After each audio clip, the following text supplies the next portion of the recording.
Kessben. 92.9 Accra na fame monitor live on DSTV channel 364. Go TV channel no 121. Ene eye juada anopa emre aso se yede midfield action. Agude mu nsem program no ebro no mienu na yebe page yemu na afi DJKA enso ene de no abeto aso amaye 055159993 055159993 mpamcho mfa messages no emfa na yenkenkan na kama pa enso emfa emamo o je programming live our DSTV channel 364 Go TV channel 121 agudi munsemi etwagu ewo DSTV enti misremwa momode na mo ehwe through DSTV no 364 Go TV channel no 121 sanso and Kessben TV Plus onsa ebekan ho live na watimi anya program yi bia wo bia emraso mame kotoni montana ho na mehwe nsema bobo no fira manone brain ene anopei antana da ka bia no ye de atoaso amamo transfer stories obebre latest ones and so habura clubs no mu na yakohwe de odi brain mirikatuo ehun sensem kakra ewa ha sanso and boxing Ulezanda Usyk on a Daniel Dubois fight no emun sempi and Tony among phone to me try fakasamuno and abra na head of no kakra de ebre move on messages number say videos now dey by 0244 263902 Montana de Tony. Godfather. Yes. Good morning. Good morning. Midasipi. Ene juada ensano doso pi. Na yebeko medubi ewa boabo eho en intertraps no orekodo. Ene match number 22 baso enra game baso asante ene songai ene boy na match no adie papa asante na she yellow no mo na she first goal. Second half no na songai enya free kicker. Omo enso edit kanti match no asante eshe ba kuma songai enso back first half and you go back up in a second half so another goes to PA move e Kessben television so match na course so highlights any and oko group here match back we baso full planning any bisa wo e dey face so no na pepepe and a big one no baso e aboabo middle B and why he school park and so a job professionals edin kunme kamienu hema anwan kwanta professionals so mo ete e ka ba kunti enra and a match no eba so e wa hinsan RC school park or hema a job professionals every year by 2 goes to 1 we so ane agina near too far near her nsama e koso onko for e so just young free America too. Na Abdul Rashid Saminu aye Ghana America tunia ne monomo so nipa on one international record of 100 meters na we beat you on one own record and set a new one Georgia where last chance qualified because Georgia America and I'm moving our Kessben television so into the timer or a year 9.75 no de we timer obia enso bono abaso honomo na yebeto so Diamond League London Diamond League course ne behwe man de no 200 meters and Julian Alfred Edin Kunim and a member 100 meters surprisingly no last when winning Emma Seville and a winning moment some of the highlights London Wonder Diamond League a course. Run 983 this season. He was the last man to beat Noah Lyles over 100 meters. Great start from Seville, who's got a bit of a march on Noah Lyles. Lyles has got some work to do. Seville is going really well here. Seville's going to win this. Brilliant win. He even has time to salute. 985. Wow. Julian Alfred is the Olympic champion over 100 meters. Julian Alfred doing that okay there down on Nita, perhaps doing it better. And Amy Hunt running a fantastic transition, but she hasn't got it in the home straight. Julian Alfred streaking away with the women's 200 meters, 21.71. We some of the major highlights. Our Wonder Diamond League in Team Kessben television. Julian Alvarez and Emmanuel Alfred Odin Kunim 21.71 seconds and Alfred Memano so Seville winning 1 100 meters nso ɛwɔ hɔ no mu na yɛbɛkɔ boxing Saturday no ɛwɔ Wembley. Later that was sick. Yes, I could the share Ebekum Ako. Say UK for no or bo black and blue fem from na Barton, of course, no, who sick Eddie Kunim, technical knockout TKO, no din Kunim over Daniel Dubois. And on 8 occasions, no UK boxers alcon watch Daniel Dubois, wabon front and back twice, and wagwano, Tashin Fury, waboni mienu, wabo Anthony Joshua mienu, Derek Chisora, wabono, and after Tony Billion, so wabono, way a year, some of the boxers are almost UK, Nina no less sick, wabomo from. Why the bet me as topono, Derek Chisora, or the other strategy, ato a year, later was sick, and him say, on slow down, on yan to boise na or book UK boxers no too much. We ain't some Derek Chisora on also the Atuja. Mate, can you do us a favor? Can you stop beating us up? Nah.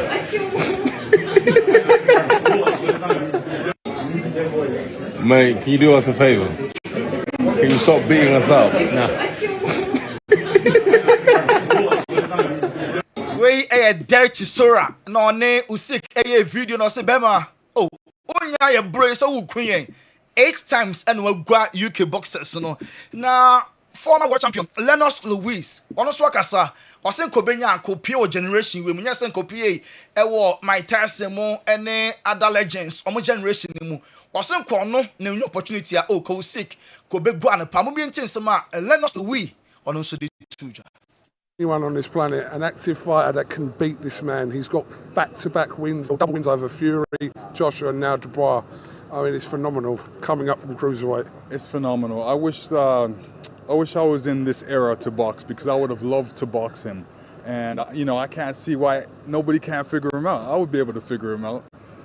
People made such a thing of Dubois' run of form, but no one was really talking about the best in-form heavyweight out there. Was Usyk with them wins we just said? Oh yeah, Usyk is the best of this era, and he does the right things. He moves, get hit, and he's elusive, and he's hard to beat. Lennox, just the final one. What would be your advice to Lennox Louis? I don't know. Osenko pure generation you and Kobe Pepper Senko.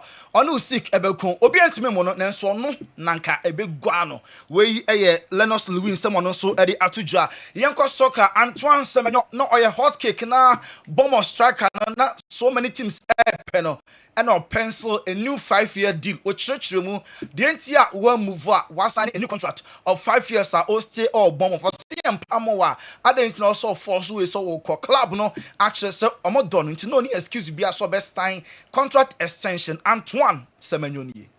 I mean, if you go somewhere you want to feel wanted, and I didn't feel that, so this was my safe place. I felt wanted, and it's good to be back. So yeah, it feels great. Does it show how much you're enjoying your football right now? Antoine Semenyo Anna Yeten Kano Thomas Partey on the 5th of August. It was UK no beko court for charges are on their payment rape cases in assault. If you say Mikel Arteta say one goes on for Thomas Partey as a club no as many buy no yinama e can be in a contract no my stand here na or say there be club in the statement about actually no only further comment be Mikel Arteta. Your name is obviously not with Arsenal anymore. It's Thomas Partey. He's now facing some very serious criminal charges. Can I ask for your reaction to that? And obviously he's not an Arsenal player. Was the prospect or possibility of those charges a factor in the decision not to renew his contract? Well, I think the club was very clear in its statement. There are a lot of legal matters that are very complicated, so I cannot comment in any of that. I appreciate that, but a lot of fans have questions over the way in which the matter was handled by the club. Do you feel confident and comfortable that the club followed all the right processes in that? 100%, yeah. Thank you. He's obviously not with Arsenal anymore. Mikel Arteta, coach at the Madagascar, and no, you be son Gyökeres, Dabe and Oba. Also, no player on your Arsenal for the on comment to cry. Gyökeres or a Sporting Lisbon player. When you comment to be a boy, no so beba and also on mano. There is obviously a lot of talk about Victor Gyökeres. How close are you to signing him? You know, I cannot comment in any player that is not part of our group yet, and when we have something concrete to offer in any case to any player, we will do that. Thank you. Take it to Nick.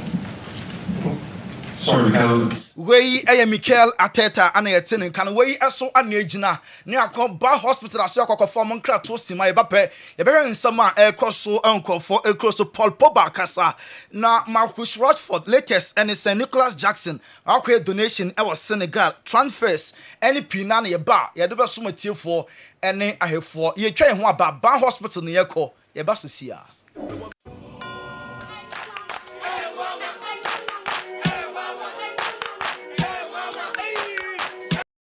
Unemu bua unkohwe Dr. Ban wo ye den wa ha. Unye no mpem ya de no anko Dr. Ban jinse be. Doctor.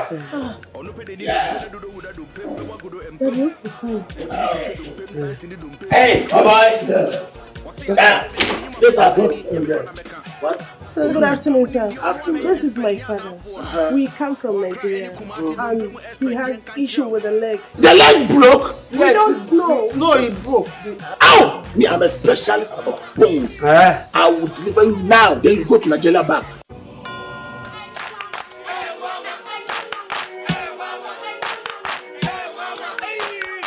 Cratchy, unemu bua unkohwe Dr. Ban wo ye den wa ha. Unye no mpem ya de no anko Dr. Ban jinse be fa. Onu pede ni dompe na dodo wuda dompe be wagodo empem. Wotimi hwehwe dompe santi ni dompe wa bebo wunsem. Wose ya de bebe de nyuma paso so ani nyame kwa na meka. O dompem nim de ono na ye expect nya zanfo no. O akra any kumasi dompem expect yen kan kireo. Yes, sir. What are you doing? I'm specializing when it comes to bone issues. What in Pefe say? You are not specialized in bone healing. Hey, Spino, I did a man cast on called Dr. Bango. Then this guy's got one of me.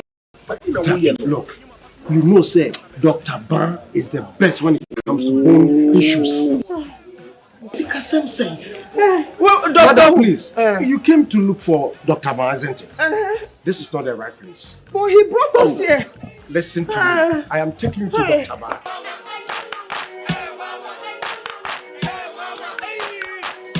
But I have a ban Herbal hospital. Now, no question say you be a few three so busy when I say. You shame your running in a 2 assay. Mammy, dear, and I'm a bumble and no good tapoma, who sees ya chia. Who go to J, when I'm one is crack. Man, ya wo can say, Papa, ya wo can say, the good to J and no one be coming. Bow wa, yen tenacima could to J a kumobi. Bow wa could to J, you be 2 assay, I'm a nigie, a year pay.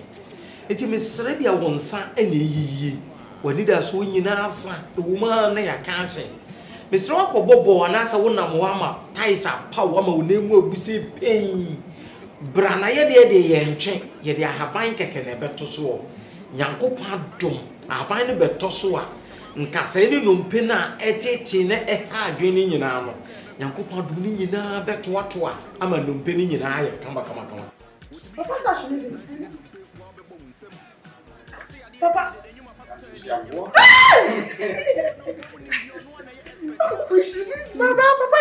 Let me hold you here. No, don't hold it. Papa is walking. Herbal Hospital. Specialists in every kind of bone disease. Spinal cord, swelling of the arms, arthritis, bone injury, swelling of the leg, with reddish color around it, and so on.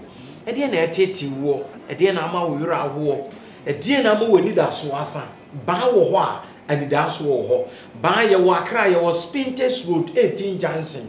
Kumasi, you were a Tonsua, government hospital anymore. Your numbers in a guasi fraye. A dear be a chill one general, you will be a titty piano.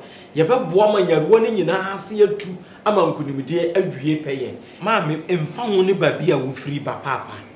No quassam say, and we are safe for in Nigeria, Negana ha. Anybody will be a one day before butcher be free, hey, a papa, she. And to baby, I will want to penny at the dear crying one. At the dear crying one. Baby would be out for when each other buy a share. Now, why I share her? Sebisebio, Yafi, your Pabrani Babe, Chin, 9 bia, Mammy. Papa, yet ya have my keke and a young copado, yet the bed to show. Now, Lumpin Cassani, baby, I check Biana, have I better in India? Come on.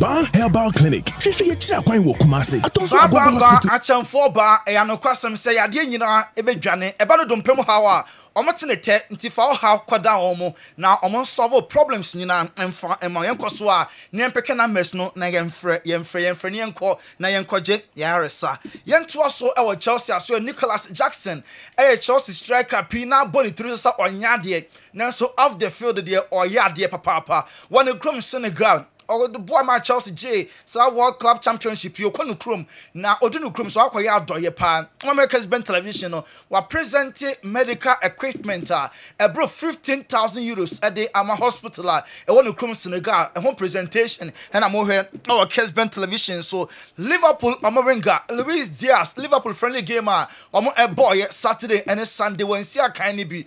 No offer Bayern at the buyer Liverpool rejected and in year omo at another bid ebeba Bayern at the second offer henche club Liverpool say because player we are more no Kessben television so Bayern Vincent come so nyana ka Bayern team no omo ebeko places Samuel Eto'o a former Barca, former Chelsea and Inter omo striker or a fucker for president and all bought ni chromoni Man United the new striker Brian Mbeumo all congratulating no also Genedi se corner all corner or better Cameroon nyina man because or your player ne na help go post mu ne modern and so I was super bet deliver at the amount Manchester United Vinicius Junior and the contract no still no your home progression bia abeso oje the same salary as Kylian Mbappe. Mario said the last 1 year on chere say or see to na katua mu enti Mbappe level ne de omuntimi fa ne sika na enko Mbappe na ga mu no oba as a free player henu nti na omo eye ne sika sam no sa enti Vinicius Junior sika no person agye Madrid for no enyo madwene se omo ebeti ase ede amano Real Madrid airport Nicolo Barella nemum eno ebe next year omo giri send the profile to say Lukita Modric and the Inter Milan midfielder no next year Madrid beba so omo enso airport no Jabi Alonso ebehwe san aye preseason way obemonita Gonzalo Garcia top scorer our club World Cup no only say clubs how do P airport on loan nanso odesa aye preseason be access ni se player no otona ebeboa anaso Colonna na obetimi develop abeye a better player Marcus Rashford our Barca Chrome ho anopa e be show ni videos na or airport in Central Fort Tata na nanso ankasa Wednesday and a Barca for enso ebe you know enso actually na kona moko Asia preseason tour no ono any new club Barca for enso etimi akọ Barcelona Asia na moko no and unveil a new season kit no ntade be no South Tournament Asia no many vessel could be any other clubs ebebo and a Barca new jerseys no enso ebe pound to ma Renato Vega Chelsea enya take a decision say one tona person mo tono enti enche kwa announcement be Barca Renato Vega enso every Chelsea na Joao Felix Benfica and Chelsea go so edin komo almost done say ball be so akọ back to Benfica na oba Europe Nintesi no or Shasia and so Eddie Free. Now so players be to say Raheem Sterling and Ben Chilwell there still at Chelsea ebre omunya to 4 this place no other than Bosuma or more at Chelsea for or and so Chelsea at the Mamadou Sarr Ecolon our Strasbourg into player no a group no or the development zone of French Le Championnet. Now Manchester United after Brian Mbeumo omo a new striker yet Jamie Vardy or your free agent former Leicester striker no nenko fana of fan say Man United Ruben Amorim pedia Jamie Vardy available better experience no and so abeboa club no Rodrigo Liverpool for say Luis Diaz eventually so kwadia Rodrigo Goes and Liverpool for Tata Madrid somunya boy na omo enso epe Darwin Nunes opo hat-trick Liverpool friendly gamer omo boy and still no coach no ana sort ebeja ne kwan Juventus any ace na nya pass omo enya Darwin Nunes omo enso epe Godfrey Roma ko focus nsem no ye nyina we sunu emfansie Montana de Tony and esim ko da nyame ase my world champions send 1 week. Yeah. Chelsea fans. I saw them all. Never. Hey. Hey. I said the mood to your Kuraimu. Some names in his support to football club. Chelsea. Tremo, Quino. Yes. And that's sorry down back. And so that who P. And a course.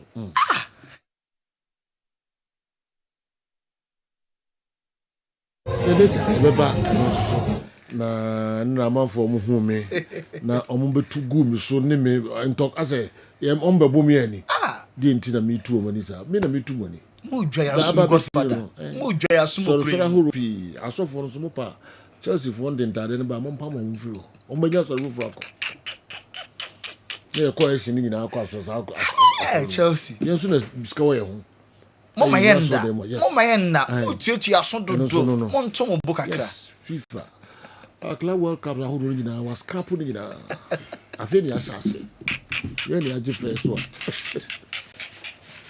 first one yes Chelsea munyam to boase yeah 1 week there enough somebody celebrate why yes someone mutu ye ni dodo 1 week ni nra okay I sorry the mon sabumu pa mo kwatwa ye wo kwatwa papa fina 1 week aba mo tie so sa 4 years okay the next one is akoje na de bi aka ho debut okay and Masuda to fiaba all right team no fi neko yet also the Mamo Kessben television Kessben 93.3 Kessben 92.9 Accra DSTV channel 364 Go TV channel 121 Mbamucho GCB your bank for life GCB your bank for life MTN everywhere you go MTN everywhere you go DSTV your home of entertainment DSTV your home of entertainment Toyota Company Limited also Ghana drives Toyota Starlet omo eso ya sin papa din se vejmedi emremo sansuna high sense eka honde den high sense everyday prices for everyday people high sense no Pepsodent omonede Pepsodent charcoal ana Pepsodent Herbal and so aba edwaso omso ebwa ma ya the midfield action program bremo the best rural bank in Ghana of 2023 Chamber of Commerce the disaba subudie the Jabin Rural Bank omo eka ho se yemfa dwumadie emre obabi a wukobia Jabin Rural Bank Balm of Gilead Dr. Edmonatha omenima enche yani no bedi enkomo kakra na fe wa biem kakra de amount adekunti a the how bia no wasoe bako oye kamfo de amount and the Balm of Gilead kan obuso eboa ma ye de sadwumade bremo alternative clinic and diagnostic center Balm of Gilead. Mpamcho Grace Gift Herbal Clinic kaka Ban Herbal Clinic nompeni kasemu adwuma de ka ho fa o problem no kodan Ban Herbal Clinic. Obeti ne te enso de amount eni yarwa ahodo Herbal Sol Company Limited ome masam omo ena ebeti ne te de amount Printwear Services Limited Dr. Amuzu Herbal Clinic Tonchi Herbal Clinic, Easy Waterproof Paints, also no more leakages, Ochia Herbal Center, a Divine Hope Herbal Center, and Akofa Ochia Herbal, Powder Ede Abba Ijaso, Pemsai Company Limited, Niwat Scientific Herbal Clinic, Niwat Scientific Herbal Clinic, omo timwa koten pa, se yemfa dwumade emro baby a wo bia Niwat Kojak Farmer Kojak Farmer. Our products no papa say Daoud Herbal Clinic. Also eka hopa say enfajmedi emerald Gingimed Dental Clinic. Sin word madia Gingimed Dental Clinic. Omo enebetelite the amount. Piwak and I cover 3P garlic mixture and so aba a jaso manfo etuagusu amu eto. Kaho de bia se me kan no fa wo ho ebedom abusuakoi na enye kwa se omo abeso ya sene se yemfa midfield action program Emerald Dr. Edmond Arthur ewo manim ha ata etisei Sergio Pachonya Miadumo. Yeah, the young couple sipa. I feel it. Yes. Pachonya Miadumo. Yeah, the young couple asi. Yes. Naman for trade do jara no pasia. No, maybe a tidy. Yes, so. Ibiti the Dr. Monafa the brain. And now they are fine anything. You say you Pachonya Dasi. Did the kind of yeah the Yamias say on my opportunity akonya kesi na no penso ye wonkwa na wa fam so as a medium of blessing to the entire world. Nyankopon shwa o ma wonyini nche onya apomden wone oyere no ma na abusuane na Kessben media. Sejo anope enkoma enhwam ne se enra nyame adomi nya opportunity eba stay healthy dwumedie no so ewia no apomden chirechira eya a doctor se kokodan ewia bia Sunday omode ba no na in fact discussing using diet therapy and lifestyle protocols to prevent, manage, and then reverse peptic ulcer. Me me see for me sister Ernestina Titimwana me say doctor be afraid me with me cholesterol ID. Not to say confirmation mono. Now he was so impressed about intrachura me de man intrachura me treat mu ulcer. How I'll be to me do diet or lifestyle account medication one. I mean, obit me to ulcer say. Ulcer there, I mean, a infectious disease, a contagious. Meaning say a bit must spread from one person to another through saliva and bia, janaimu and bia. You can say bia ubia. Sebi, or fee, and say those kind of other means. You also know kissing now. Oh, yeah, okay, now, over the more simple. Hey. Oh, yes. Wow. Say true saliva, no. I mean, what the more simple. Wow. Oh, yes. I see. Ubinyan simple, and a typhoid in I see. Yes, and a typhoid in okay, I don't know. Me person me 2 Ghana for 8 years no pay for pa say. So, peptic course, over balm of Gilead, win him. Peptic ulcer pe any area ye ho say you obi ba yetimi kase ye do to ye ne product so any and diet therapy ye be mo jai de wo fa bia peptic ulcer oba ye ho a ye ho ba ye nkase jai wadru no especially more diabetes and blood pressure ne other chronic disease o da wadru so ye de ye nutraceuticals and supplement with diet control man condition ba form no na free medication so based on local review no but peptic ulcer de oba ye ho a ye catch you say de wonum be jai ye will control also okay because the fact say one use proton pump inhibitor say I mean how a bacteria no betimi akọ na sign na ye symptoms ne ma na ekru ne wo no I mean you put into protocols what clear then what H. pylori test and then show non-reactive no I mean we use to cause culture sensitivity and I say or endoscopy you will still get negative feel is symptoms no obi o na ne boa no ehihye no obi o ha ne mfe obi o no mo ne mfe no krampo no bia per medication and wasan no mo anu aba benya ni full lightitis kidney stone sometime no be say per lifestyle bia de ne tete wo ne nyama bi obon say obetimi so anya gallbladder stone call lightitis enu ntino those pains ni nyina ba na o treat ulcer no we hu adeno ne faribaya obon say na nye ulcer na nti be straight etiefo a mo tie radio mo tie ana mo hwe TV so say so wunua bi e wo peptic ulcer no wo takrade o Kumasi o Accra I mean o Ghana ha bia in fact ye be boa no but number 1 so ulcer na enye ye dru a ye de ma no ane koma magic nesi etiefo nhyɛ nso enye dru no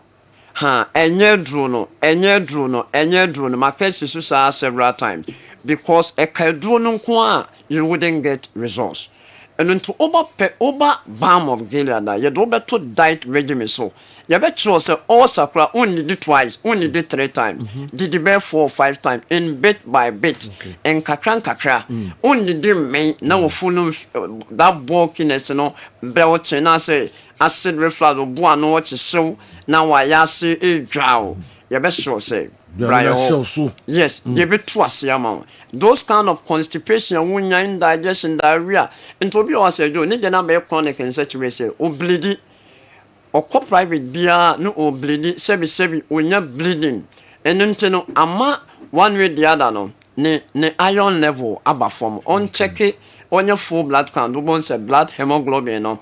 I don't know from many and red blood cell within 4 to can say 6. No one say normal, and white blood cell 4 to 10. BBR platelet ya kama. Oh by a while, you bet you pine obidi. Oh, osa. And until no unim bra near Bebuao. Say you obio osa. But the issue is that osanso effa pains him. The menses. Anna, tembiano or complaining me tear me ya ebia utine yo yano. Because of osan when ya low HB within 11.5 to 16.5, what the below 10. Ebasa we are anemic, we are iron deficiency anemic. And no, I was here do 2 dieta, 1 HB because through 2, a best serious a proton pump inhibitor. Those cells now a release acid and a beck how much. Send a bear, you be put into natural digestive protocol so the release of Pepsi more woman and any more boo none who provided the right content system no musuya no me patro bra oba bam of gilada yebebo and number 2 osa enye bibia na oso wudi obi ho power chi ope yokogari e kan wa ye de no wachi ene yokogari beans ye gaseous legume en katin kwan en katie ye legume wo gas o sand the gas koka ho eno no nkoso so be ma symptoms na kosoro ha eno ntine be stress mo amono no painkillers na mon di no mombra ye be to ase ama se jo me de koide anope ya me bebe ya na Adom FM for your interview on this season, you know how nkofo bitime di na ya real infections ahodo a ekoso no aboa mo se jo. This is the season I was say spices bit to say garlic. Ha nkofo ba ha omo do omo garlic product ba mon tobi dilute for gunsuo mo nom. Garlic na nkasa no so no waduane wo ye no fabi eye waduane but eno nche se kwoswa garlic na kikambo boso wo ye ne sa wo betumi anya kidney problem. Enti anya kwa na edi when a clove of garlic with a small portion of ginger account wafa cinnamon sticks be mienu with the hot water ego ho e basa with the vitamin C any minerals ne other enema immunoglobulins no antibodies no e koso na ebema bacteria ebema parasite ebema fungi ebema any form of organism ebe ni peduanim ebe ponche wo mo enu ntime sure say jen didi do sunuane no na ye nunuaba ene atosode. This is the season of nnuane a enwunu mentendi di nnuane mu ose ha nnuane a emu ose udidi na aduane na enwunu me pa cho bomoden so ubehiti nnuaba no so ne yebedi a ya momoden say ye the BOJ vinegar in terms of any vegetables ne de be won because sometimes obekwa akoto watermelon obekwa akoto popo obekwa akoto nnuaba bi ne opeso ye salad bi bet se when adeno baby a free but na aduane na ye contaminated o sound the problem for floko ya we no asan akoto na say time bia wo beto nnuaba wo beto atosode no fa bi wo gye ne ho ho wo de ho ho wie pe na wo di a nnuane no na wo no ofo benefit wo benya na wo nsu a wo no bia nso fa bi gum no o mpewe na opede eno na ye kiro say Brasida house wo ba ha bi o gye no betubi na ton beto ba ko 500 ml nanom beto 1 liter 75 nanom beto gallon no yemfa 500 ml no ba ko nchew anope bi efre me mama director mo so monko asidata we em sakrafo no asidata we no mo ntime de original number ama omo eno ntime sure pass o akra baby a yes center a circle ntine akra e fro circle ko na amenya bi o Ghana baby anso na ofre ya. In fact, you bet mama on sa etimiaka bi ojini be ebi o baby a Ghana baby I said yo ye kono baby a me de functioning nkofo bibiri e wo inompe mu hawo but do you know something inompe ni nompe sia ade a wo se o solve a emo nompe ni nompe sia ne say o be provide medium sa cartilages ne sign every fluid no ebe solve saa de ne betuma solve bi ate sɛ woputu nipa into stem cell therapy so ɛno nti mu a me kotodwe me sisi me jonku me haye me ya ye no nnu a sebi emma those nyama ne mfele no momra baham of Gilead ye beboam ebi kwampo modu ebroso modu broso esa compress no mpe no eye bones no na eje o mazo o fat anensio Baham of Gilead ye the carbon ye ni eja hotel and next take kwan so na opposite oba Accra ye West Legon ana takwa den so ye anaji ye number sin na Midfield de go me show me bo me de na wo any further question bia na what chat me na so wa frame me na me bia etima fine so jom patcho number ni 0249 34 08 0249 34 08 and I said 0539 86 38 0539 86 38 and I said 0240 51 21 71 0240 51 21 71 so Kumasia dia me show bioje no mema ne mpa ho da e wo sese do everyday bia enuane ayeye no ye de bi hofro ho na aboaye ema efin a ebetima kofa hawaba no eye fro ne de bi nso gunshum ne yanom na aboaye kwan bebe so kan hunu se enye duru eye footro that fa bi egunshum no nanom unu opese o hawa wo no ye yi ofri enu so anase ye boa wo dia oba nyame be fire so aboa pa se jo nyame show say an so yanya opportunity aba yes nakopon chira onchira BOG clinic no so na fia yare fo mba ho nyina no nakopon onso mo yare through onsano djuma amen ye dase pa coming ye besa trust biom pacho yo all right pacho yo Dr. Edmond I who here pa correct pa so jo bra we me feeling no so me check no wow oh yes yes okasa with confidence yes when you good yes manager no me papa no okay doc that's pa Kessben television Kessben 3.3 Kessben 2.9 Accra DSTV channel 364 we bancho Uko Go TV unsabeka channel 121 agudi munsem a eko DSTV any Go TV ton wade o what na ebeko papa so nimza eben minimpa yes eben aba transi currency ventures inti na eben ewa hanom pamcho inro miensa titru na obebo ho Deuro Zahara Herbal Mr enyasem kitwa kra so eduro no eye Zahara G Herbal capsules na Zahara Man Herbal capsules inti na eben ewa boyenkobo Sajo medase ewa kunya kese a ode amamen na mede encha pesie encha sonkon esu free currency asoye ema ahwefo ene atiefo nyina ebe metena sese ya no hu se ye nupa na ewodwa so no ho nkomo ene mu nchirechire mu ne de beso mu nodofo nkomo ya hyase ye de ye duru aye fre no Zahara mixture ene Zahara G capsules ana edi kan won nkomo twetwen mu sa duro we aye duro wanwaso a oba ene bema ana enom esa ye abibiduro kan nubuna ahodo ana yatwetwe mu ahoden no ana de aye Zahara mixture ene Zahara G capsules sa uye bema na utie me na innam yare ene wabetena bema bi wo ho a wakowura tokurobo nimu ama innam yare ene na betena ama ne bema no esotia na etie ne bema no fon na efon ne bema no ensansan bi age ne bema no aboso prekesen bema bi wo ho a eba ne saa impempi no odwonso na obre na ochim ansa na dwonso no atimaba ho abonsa ensofita na efiri ne bema eba sa uye bema na utie me na innam yare bi se gonorrhea syphilis anasa chlamydia ene wabetena na ma obema no esotia na etia edura me kamfo edi ho adanse edi ma se beboawo ene Zahara mixture ene Zahara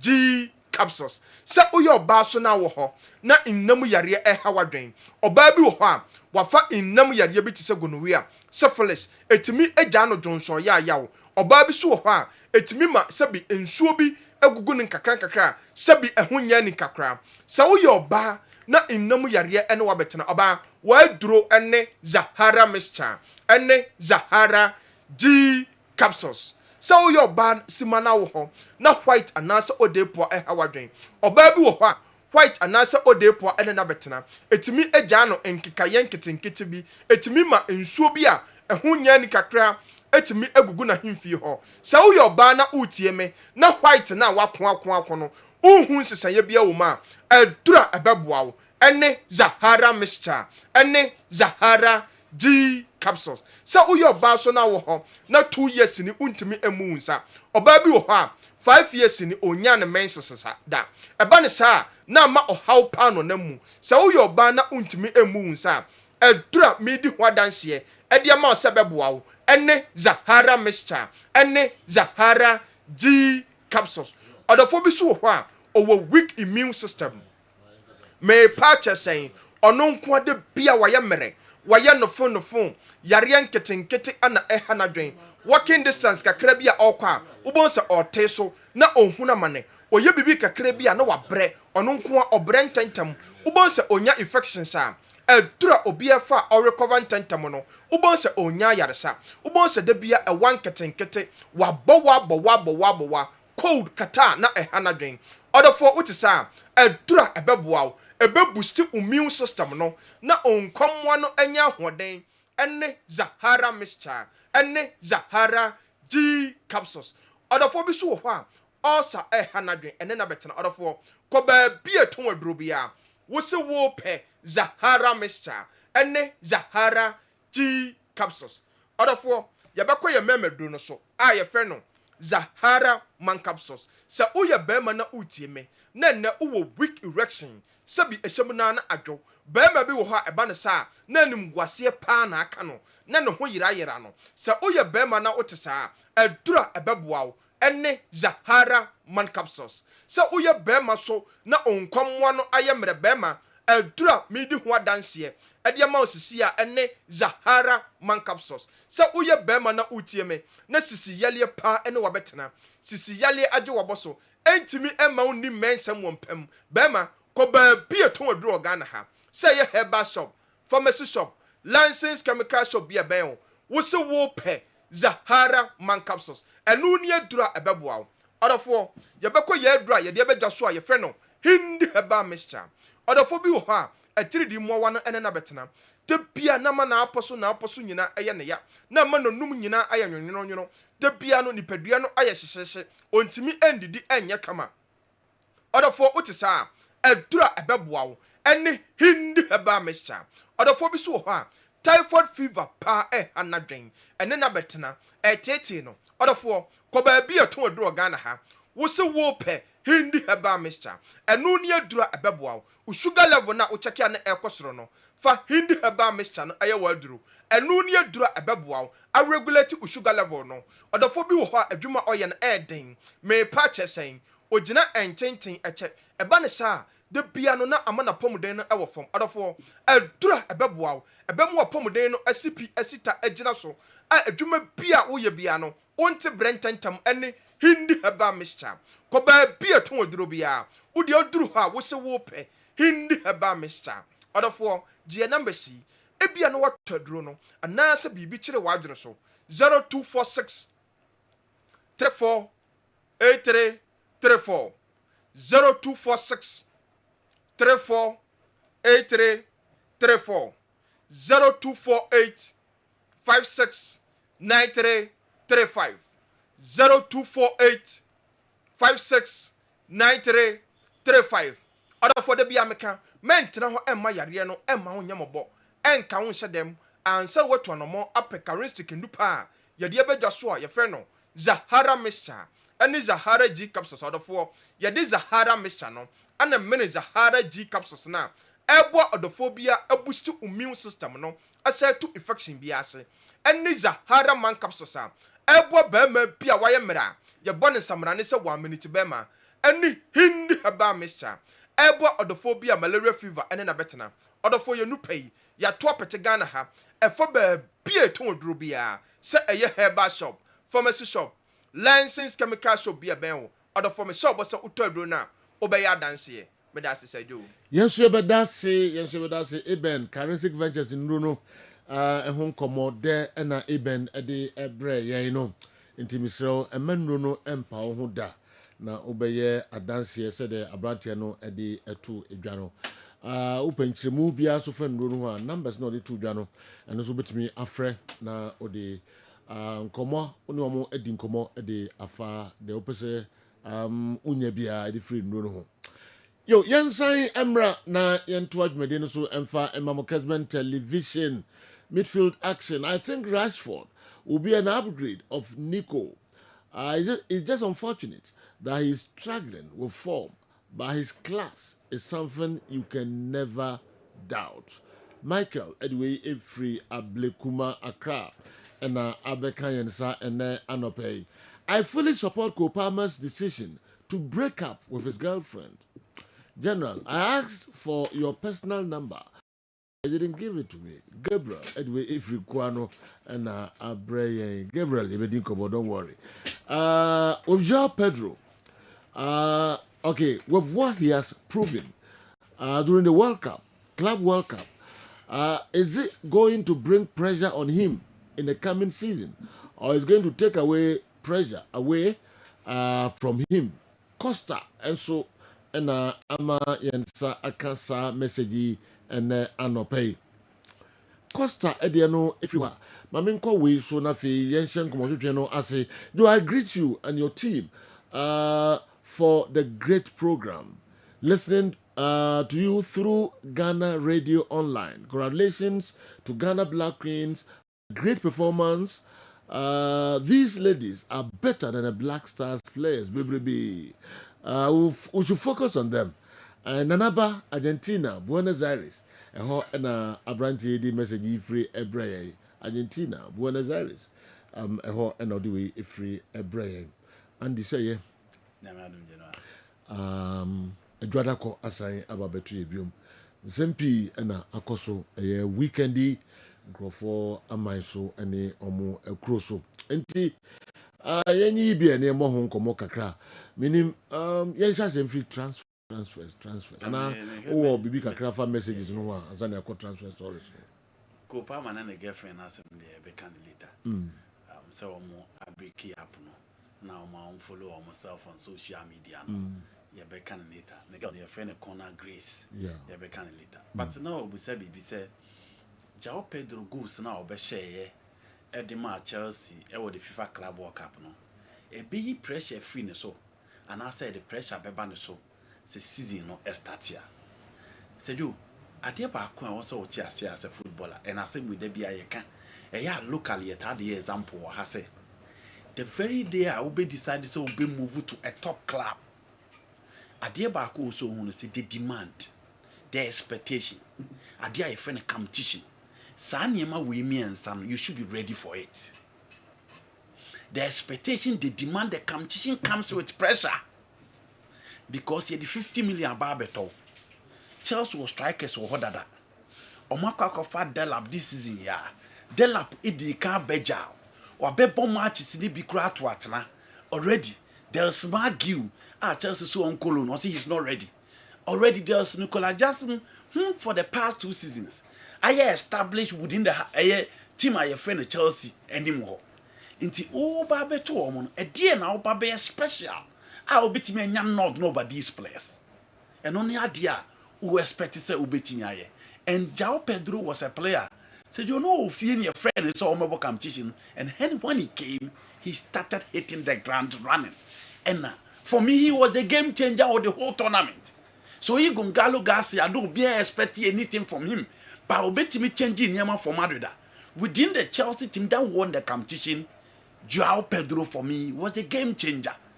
Or the best Serbia from the semi-final to a final or the bye.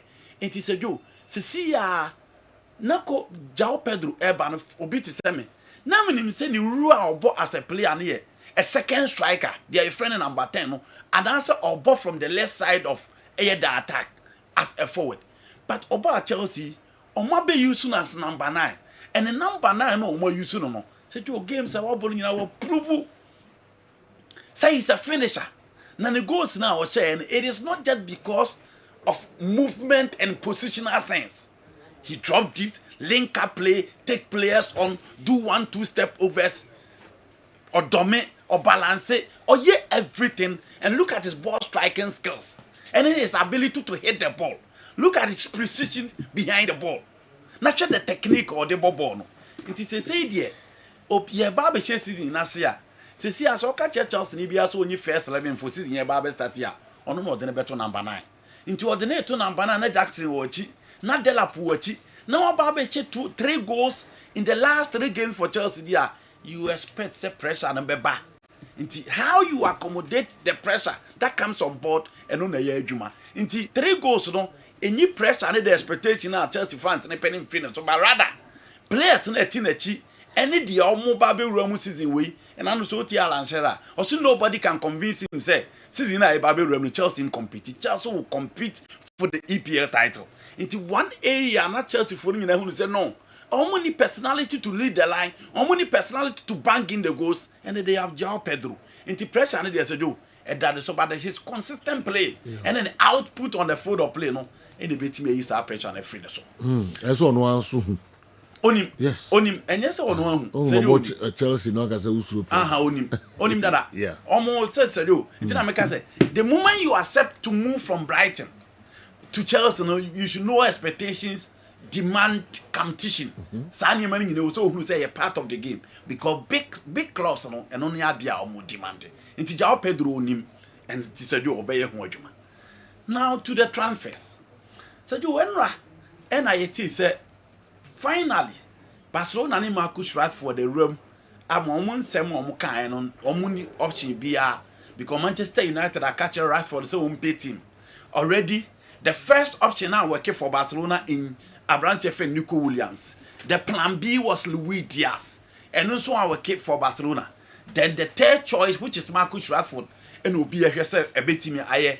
Enra and our nene papa Robert in India Danny. Said you almost the pictures by. Say almost a flight him or moka copy him Barcelona. Until no more 2 cars or flight in him and do I be that as a picture say but I'm a Rashford. Edit to the IG saw you up in the air. So here the IG the other eto ya net on am kwaswa or copy him FC Barcelona. So here video ya na etwa ya and only a Rashford arrival in Barcelona or Babe Drew ya na share Rashford men markets here bodyguards dinner tea or Babe fan from the airport.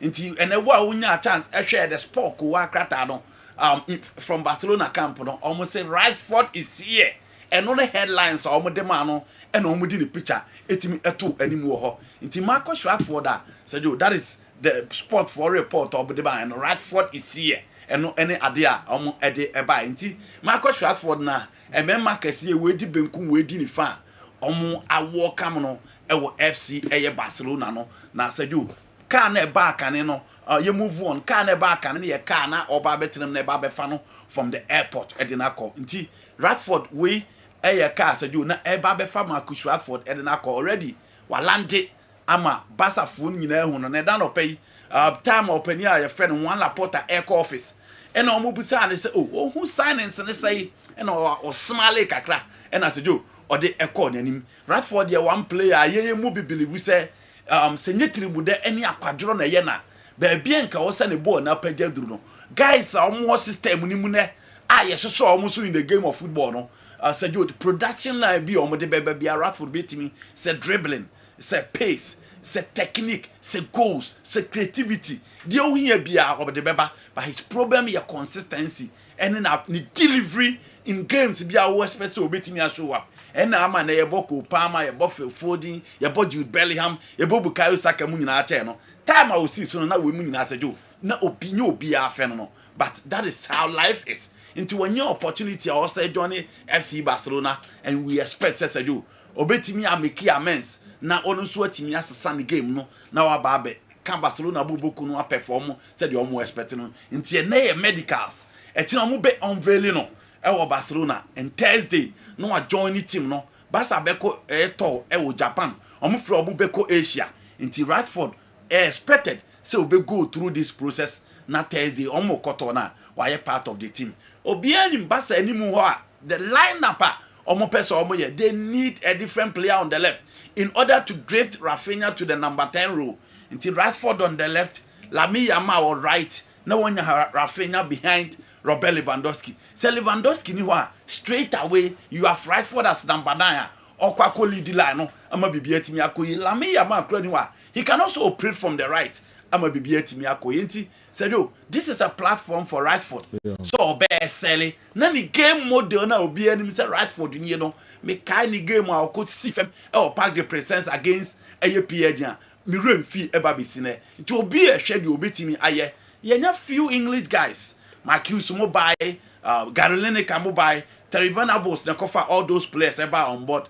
Gary Lineker after winning the top scorer in the 1986 World Cup and Oba FC Barcelona. The first season of boy, the second season of boy, until Onya issue with Johan Cruyff. Otimi move back to the Premier League. Eba Tottenham was pair. Marcus na ntimi ankoye and farmer. Nti ya wo she Marcus Rashford well and said, "Oh, me dear, minim se ne ball na obono. Say enye trimuda Barcelona platform near platformer. Said you obetimi show the quality on the field of play because he's a good player." I na constantly oka trimude. Rashford. I say trimude na man ntimi mombo. Esanete. Trimude. Rashford. Yes. Dintia. Say baby. Ko who so serious pa. Sergio Rashford. Yes. Only serious back up. Rashford is serious. Sergio Rashford is serious and you bo Vini. You bo Dembele. You bo Mbappe my hobby now. And no biana. Min kan say. No biana betimi akoti sa level. No bia. Inti niema na. Wo ha bibi obeye bia but obi be kwanimu a chen. Ana onye de wo be na half kra. Ba ono be kwanimu. In the time bia na went man kwanimu a na ye trimu de ene akwadworo. Okay. Me no ya. Oni ya dwe. Aso obi de timi ye ma. Obi de timi ye nsa no. Ba ono no de ya akwadworo. Akwadworo in what? The level of seriousness also show on the field of play don't show. Because Rashford they no lacking. Said you for players now me bomb the Favini for Mbappe. Ye numbers, ye platform no my sell in the floor na form with our players. Na hwe niam omo de ba on board Dembele. Na fa niam omo de ba on board. Na busa me say e dia na Rashford like ntwen there be. Or like Kimrika there be. Or like say obekreti there be. Penalty onimbo, free kick onimbo, goals onimse. This is a player, Sajo. Ni debi bia uye bia osego. Debi bia say Europa Cup Champions League. Because baby and also in the game ni duro no. Wa relax it. Because where they are obenya the opportunity to play. Into a relax it. Enye Mbappe mu ya no ni shia ya o Park the Princess or Koje Herbal. Mbappe was on the field. Into baby also in the game need to know laziness. Anyhow, relax all you in the game won't team in. Wow. That is my observation. I see. Now, who is many anti-Bayadjo because the I expected from Rashford, no, I think say he didn't get there, and I don't know. Say Trimuda is a major factor. Many anti-Bayadjo, maybe Edrubaby off the field activities and also taking the better part of him. But Rebecca said near in COVID, a courier or near power, during the COVID time, Manchester University for a man honorary doctorate degree. He came back, performed probably the best performance in his entire life, I think 2022 or so. United a man a new contract. But apart from Onyan a new contract, we are and or relax here. Performances, he gave United some 2 poor performances. And coaches be brave feels there. So we bet more than your now farmer. That is where coaches begin to get problem with you. So for me, issue of attitude now, the attitude, no say lack of motivation and the friendship. Then many and the bear in a way say Rashford and live up to the full potential at Manchester United. Or more Ballon d'Or and a more mudi being count now as a Rashford count. Wow. Andy Treno, he's a utility player. Front four be from the left, which is his favorite, from the right, a center forward, and about all these positions, and even behind the leading striker. So for me, if Bia Edrubabina motivation no asa. So moving to a new team like Barcelona, and your common practice say play a free team Marco, now all my update or no any movement. It tells you how motivated he is to move to Barcelona. So for me, I think changing the environment will be good for him, and Barcelona has gotten a very good addition, if and only if he will live up to the billing. Wow, you share other transfers. Okay, Sergio, Liverpool had the Hugo Etikite. Finally, 91 million euros, Sergio. And only Sika Liverpool they ekofa Etikite. Now, the first question I'm going to say, send a Frankfurt for 1 year, no, because Shekolo Muan is a Franco, Omar Mamouche, and if you are signing this player more than Mamouche at Chelsea Liverpool, but all the media are very quiet. I don't know if say play Animal United or Chelsea until everybody is quiet. Andy, no crew say Omo Liverpool for pa. Omo cash money. It's not about the Oba Abe, but it's about Newaye, ni profile our deba. I know Omuko to almost 90 million euros. As a Chinese and the board in saying Joe Carris. Ni board in saying Benjamin Zesko moved almost all the big strikers in the system. This price they are giving to Liverpool. Yes, he's 23 and young. But General, I think in the last season he gave them 22 goals in all competitions in 48 games. Chelsea, he's not even a national team player. Wabo youth teams in Ibi, but France national team Nukran Omobi. So how do you pay as much as about 90 million pounds, 90 million euros for a player who doesn't play in the national team? Oh, well. And who share the assembly of players at Liverpool owner? I don't think that they are so desperate to add him. They need a number 9. Okay. Wow. And obviously he's the number 9 in the market because Claire said the club don't want to see men for their own personal and special reasons. Inti said you, this is the player Liverpool they never on board. Clearly, they said there's a Franco Cano, and yet the Obabe. But the why ya de bonnet to no sooner de bano. Said you, a bonnet thing, a Isika. Me who say, but one thing you credit Ali Barat and they say the agent for this boy is the same as Moise Casedo. Said you agent told the boy we bano. Or no one at the Moise Casedo called Chelsea. In TM so no dear Franco, he's master when it comes to discussing astronomical figures when it comes to transfers. Because they do who go a ticket there, 35, 40. But Ube any day, and he's a French boy too.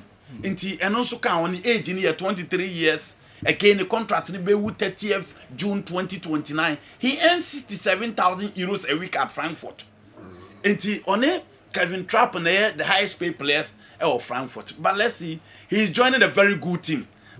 Expectation in your baby because say Musala or Cody Gapo or Florent Vitz and Swaba and an established team that is performing so well.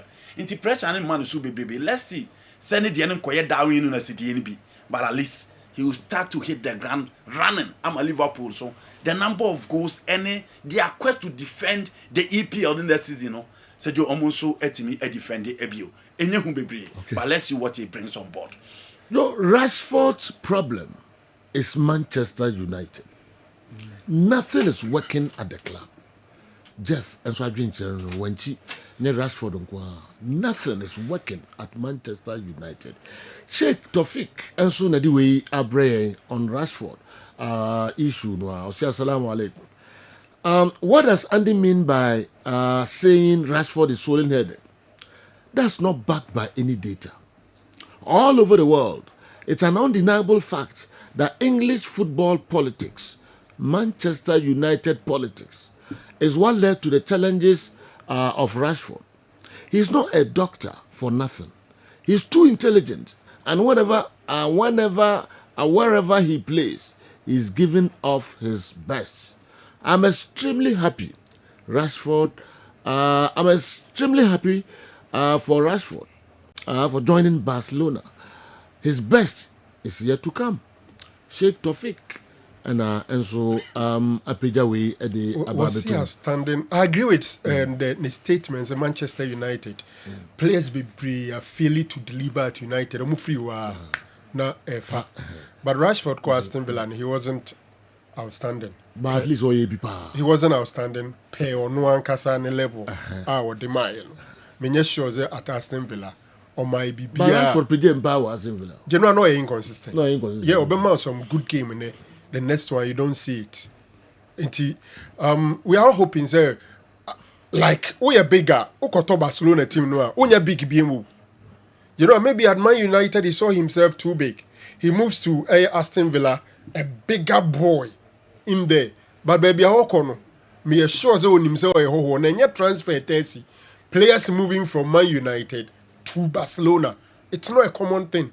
The last time was Piqué. Gerard Piqué. Onukran, he was a Barca academy boy, came to United on your playing time and move here. So it's not a common practice. Say player be free Manchester United that call Barcelona.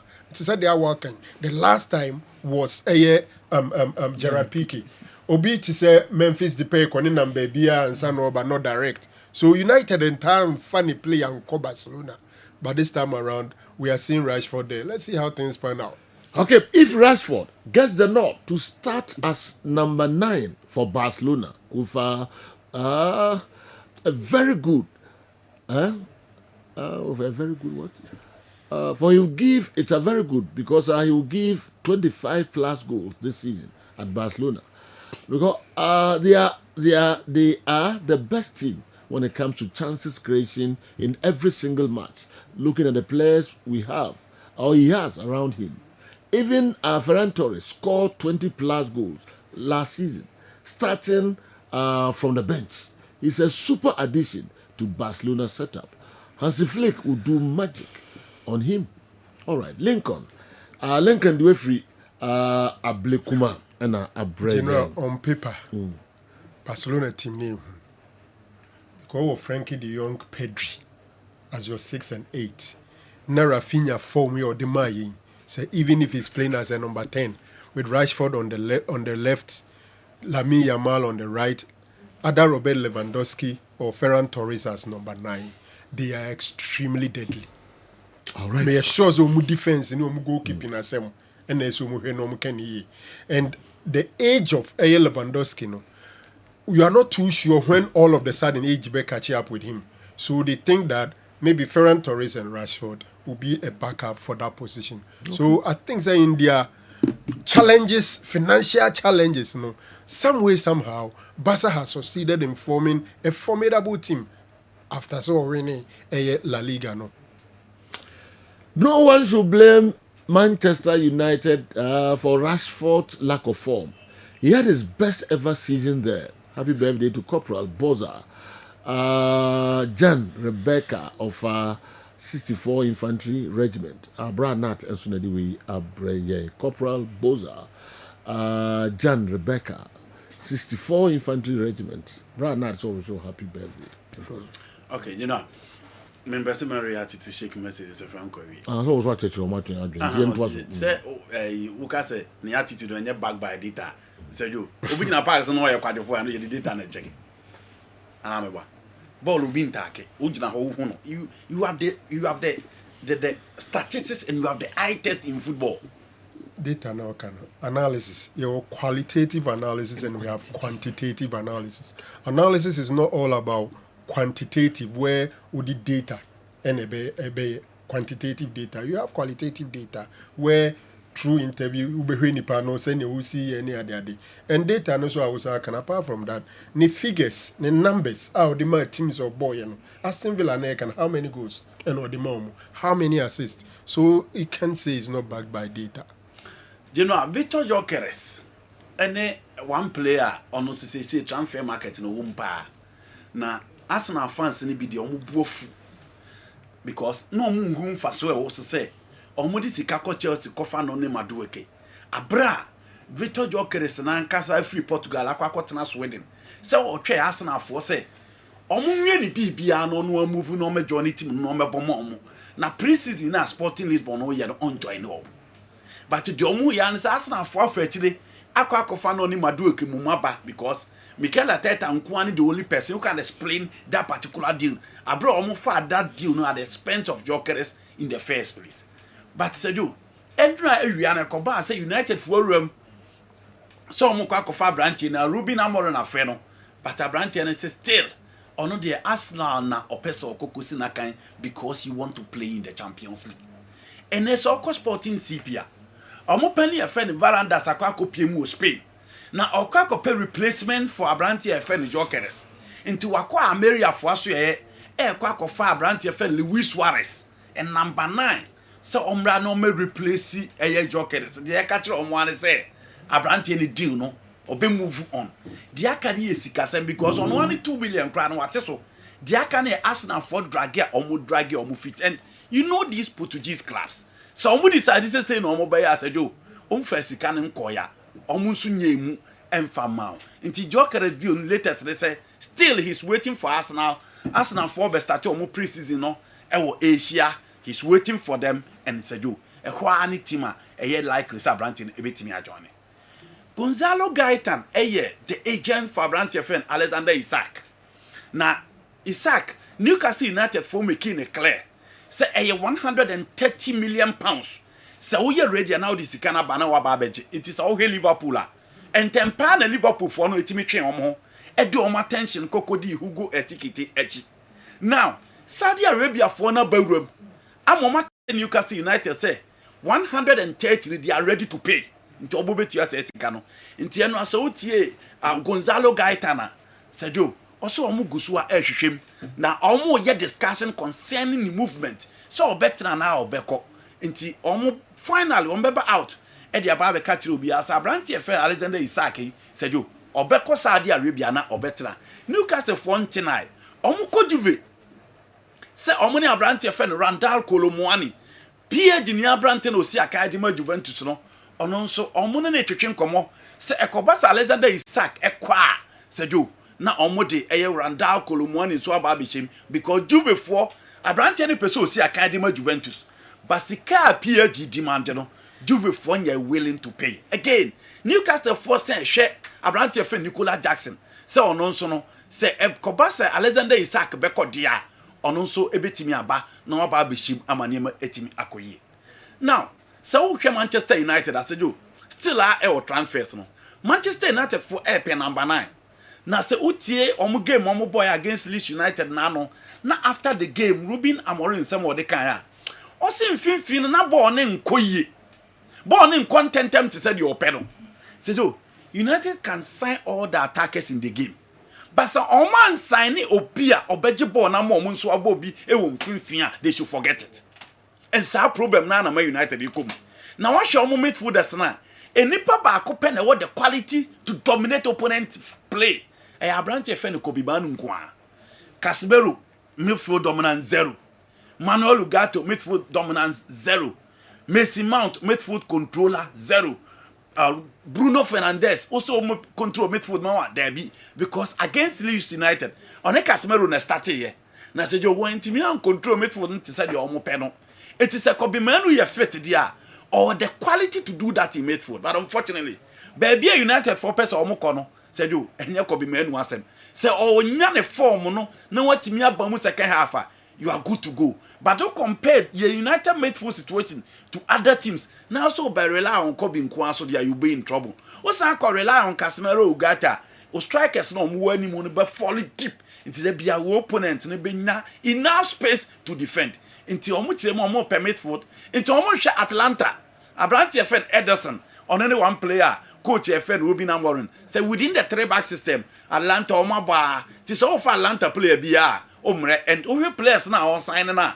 These are players who show omo team so omo 3-back system ni bi into do omo ba omo mre the Mbuemo the Matthias Cunha omo mre and Matthias Cunha feel so pride so share Manchester United jersey for the first time nti ono de obi anim say ni team United he loves to play for them and finally waba be join no ma osi akan edemom to obi ehwe what they bring on board Jadon Sancho ena Juve dia na so oko Juve aso free ho aso omo di atum aso omo nya nintum Juve force afedi omo nya green light say omo ni Jadon Sancho eni nkomo na omo ntimi finish bibia because already omo ton Timothy wa eni Abrante Mbangula and almost omo ton the 2 players omo benya kakra na omo timi dia facilitate the move for Abrante your friend Jadon Sancho na oba be sia kan e de ama omo Benjamin Sesko sika na bafem na lives is omo 90 million euros. Say as a Joe, almost almost about 70. and Yanjan Tiesa, Man United near Brantel bon come because they say Osimen dear, BBA Chess will do Galatasaray, and so share any more jokers and so quasana dia. Net a successful any one player. Ruben Amorim also try back in Wabobia from Salzburg, Leipzig, and Seju, the national team as well. Until you're also checking the height, checking the age, or checking the numbers. He's also another quality forwarder of the joining United team now. And you might be Timmy Akoye. Enra, not you with forces still. Almost has almost been a loan deal. Eddie Ama Branty, friend, Rashford Holland. No, so Etimi Abba, ABC, Akan Eddie Ama Omo, and so on. Real Madrid, lining up 5 midfielders. Sejo, sitting a barber chassé. Na Madrid force on confirm midfielder bia. Because Javi Alonso demanded Eba Fiorentino Perez catch and say, oh, squad in the Ohona, good. The only person I will play from their midfield is Eduardo Camavinga. Camavinga Babeka Jude, Ferdi Vavadi, Olien Chuomenea. Their midfield will be okay. Until no money on my so in the market for a midfielder. It is okay the FIFA Club World Cup now. Coach your friend Javi Alonso at the other gule. And a bad ball as the missing link in their midfield acting as a conductor in midfield. Games in Ibuha with Timmy Boy. But when he met the masters in midfield against PSG, you know, or the Omuchi and Botobi and it is a schoolboy. Into a man who said, teams omo midfield, you know, are more technical, they suffer against them. Into Omo per marketing him, it is a joke. Oma lining up Inter Milan midfielder, Abrante friend Nicola Barrera. Omo Jesse Barrera, Omo betimi, I can't hold some kakra. After Barrera, they are looking at Rodrigo Hernandez Cascante for Manchester City. Whom for me, I don't think says a BSC City agent. Sejo, Omo Beko Akofa Abraham, Omo Bejem Ama Rodri Swako, and Sejo, almost so Omo Peso 150 million pounds for Abrante your friend Enzo Fernandez. Right. No about be control the midfield no for team your friend Real Madrid. Ya bobo so kakra nyina na betumi de Abraham Mreno eko na menko do Franco Naro na menhwe kakra no so de ka ho amaye with Alexander Usyk becoming the undisputed heavyweight champion. Will your crew, especially Franco Naro and Awa Mohammed, consider him the best undisputed boxer of the last 3 decades? Also, how do they think you have fared against legends from the older generation like Lennox Lewis, Mike Tyson, or Evander Holyfield? Lastly, where will they personally rank Usyk in the all-time boxing hall of fame? Ohinba Kwachi, Cologne, Germany, and Apija Wedi, Germany, Abre Cologne. It's a beautiful question. Yes. Pregnant with a lot of controversies. General, first of all, you shared the Alexander Usyk a Wembley over the weekend. Ebro Daniel Dubois at the Epimpim. So over 90,000 spectators and na a stadium honum. Now, of course, Daniel Dubois air fight in front of a home fans. Intina ubia nimsebia obetumi aye bibi. But on my about to know AFO Essen Empo dia oneno no first one no 5th round na cheze ori adwuma no enya de se Daniel Dubois ebetumi ababim. For me, say Alexander Usyk ebebo Daniel Dubois no na enye news. Menya sure say na obi oho ma na ni di akire se bia Daniel Dubois kwa akoye bibia na okwa akobu Alexander Usyk. For me, I don't think that was news, but doing it for just 5th round and no NMA, GDA said no way. It is not easy for you to stand toe to toe with Ura, your friend Alexander Usyk. Daniel Dubois about to massive say oninu nyina betin tam no wagina honom. Not so much defense mechanism. Say bia or crunchy or chichire no or you soon footwork and move around or stand it toe to toe, and you don't do that with Alexander Usyk. General, and I know na Tony Kase say the Abrante no uhwe kwan ode English abrochi manfo no fa so no ahomte mako ngotwe na cheze ode adwuma no adi omo and Dubois agimienu, Anthony Joshua agimienu, sanso na Tyson Fury enso agimienu, and we nim say value enso so eje ne de. So 8 times he's been able to defeat the English. Enti ade ahomte, but enra uwie about no utie an interview now na or say UK you are the best and this is my second home.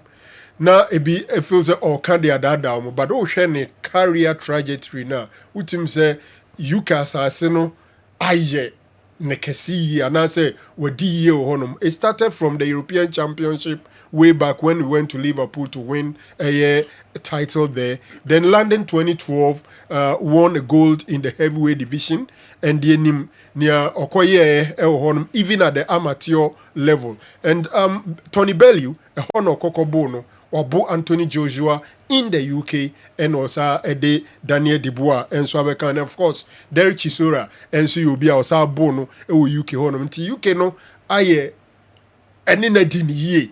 Let me put it that way. And then adding and Ibeka side Tyson Fury or say ora your friend Alexander Usyk no or GD say or no Tyson Fury pe and no be obit me abono. I'm sure say or shall say at the then who say obenya a trilogy nebianko etimi make a statement biana. General, I think that what thrown it in gold in the history of boxing. In fact, he's the only boxer in the 4 title division era said what to me I undisputed.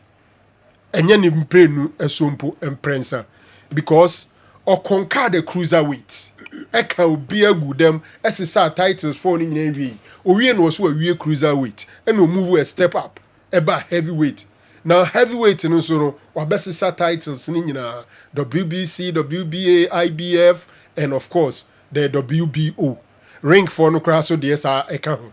Eti General, so we now he's 3 times undisputed champion. And yet common thing. And yet 1 in the cruiserweight, 2 in the heavyweight division. You kind the last time you see Yehubia was the Lennox Lewis era. So absolutely no doubt. Alexander Usyk actually didn't kesiye ewo boxing abako se mo ye can all-time boxing greater untumi nyini din film. But would he have survived in those eras? You know, imagine him say the days of Mike Tyson, the days of Evander the Real Deal Holyfield and Frank Bruno and his uncle George Foreman, Lennox Lewis more time no. Na heavyweight boxers so. Na heavyweight boxers so pa. Huh? Also compare. Meba. Oba survival. Me person me can say sa time no. Na ye wo better heavyweight boxers than now. Okay. And then the world are company baby atna. Aka Tyson Fury, Anthony Joshua and the Adam Frozen in Saturday and Oka.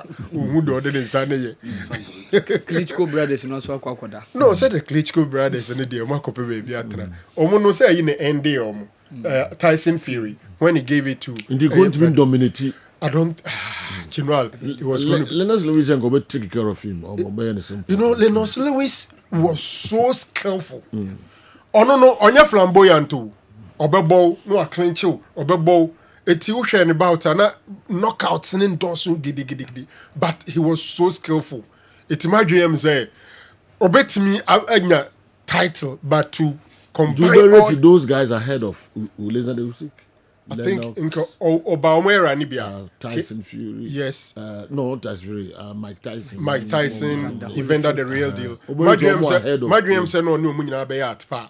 A people born in some bout Obebubi. Okay. They are not extremely better than him. Okay. The guy is durable. Also, mu dey no we bubu ubenya we no ebenya we abono. Edubebe na Tyson feels that he's unbeatable.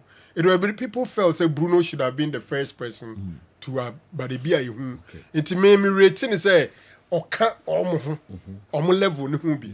But about era, you need so many extraordinary boxers. Maybe on Namu Tyson Fury for me, and the closest.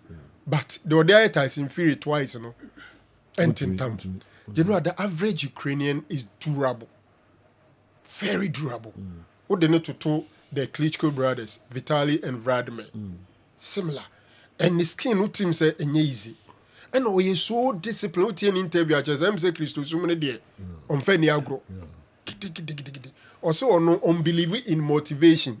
or believe in discipline. Okay. Amateur boxers in here motivation, but not him the professional.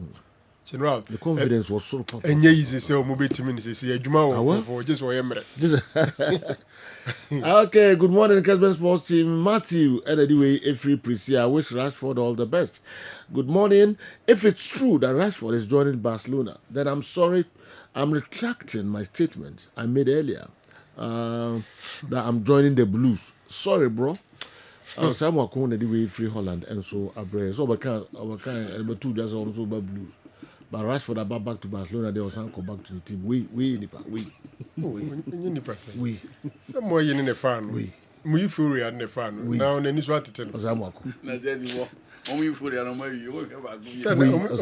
7th day. You know, what the Wadarmo, Yanka videos. Permanent per 5 minutes. Be no money, me quamo, and now Dietary. Oh, the EB. Black man, nominee, coaching nominee, almost Rashim, so said the Marco. So did you have told me just the main fuse program, the media, fuse stage. Hey, that's a good chair. You been a brain of the normal by GB, Bina say a casa Ghana for Munsorio. Ghana for Munsorio. The one is a GBO. You know. As I say, what the amount who are doing Muyan Kroma. The brave do not pay Virginia friends at Ghana for sorry. NS, but my best video is the James. Okay. Get now your commentary. Yeah. Final match. All right, they are moving on to two. When one of my requests you, never the Casamia. Until the movie BBC and Yamia. Crew now, and some mama. Okay, you take it.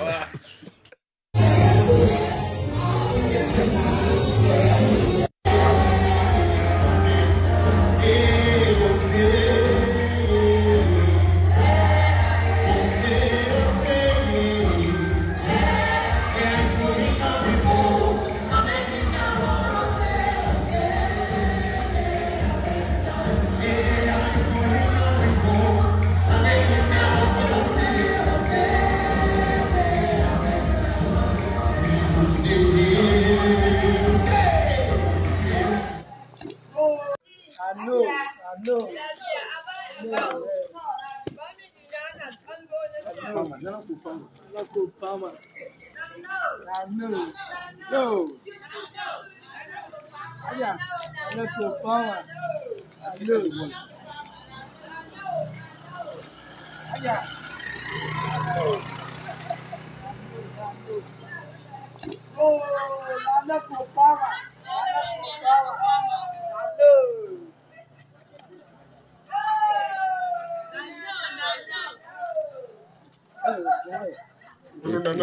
Nana Jinja come up.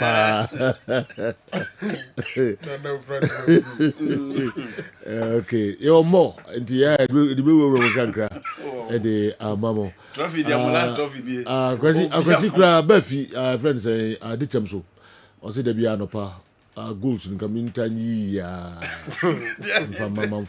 final no goals Van Kaka and Kofo. The Muju Jan to mommy. Now they rural stories to make a credit amount for. And then day 8 in Yanko. They are 1,452 days. 1,452 days. Okay. And Aka. You quite jump papa. Adam calculation. 4 years. Say 365 days. Multiplied by 4. Minus 8. And Crombe Sergeant to them. Our Mamma headlines can crab enough. Nakit will be on Niana Duboy, any Usik Niana Dokekan. So even in the 60s, 70s, not heavyweight division was very strong. Okay. So Larry Hollins, Leon Spinks, Sonny Liston, and Sanawa Babe Muhammad Ali Mutime and George Foreman. And so you omono ne seti the tone now before se do 80s Douglas Mobemu, Mike Tyson, Ubeka the likes of Lionel Lewis, Evander Holyfield Mobemu Musubejane. So you for me, I think the reason why Usyk has been dominating the heavyweight division is division egu. Okay. Division egu. Or bad those side on. So he will hardly survive by unifying those belts. Okay. Kebedi amano. And those times, I say, Ukuna Edruhon Mabon say quickly the first contender for Bia the BBC the Drew. Oh, you're ready. I ready that. Intino upo as I could defend it. Sometimes as I would drop it belt to be. Inti. Now say Onuka Usyk he was stripped off the IBF at a point in time. And then he needed to go for it. After said the boy, Akwakobu Joshua come Ababi Drew and Emria on so bonus. So said you that's ammonia say Redigbo. Redigbo. So kind of. Yeah. And now there's a Usyk bit to survive even Redigbo. Joe Mamunia. Well, Bamunia. Okay. Only mommy test. Okay. I see. And Andrew Golota de Golota de. Was the Canada one as well? Cream.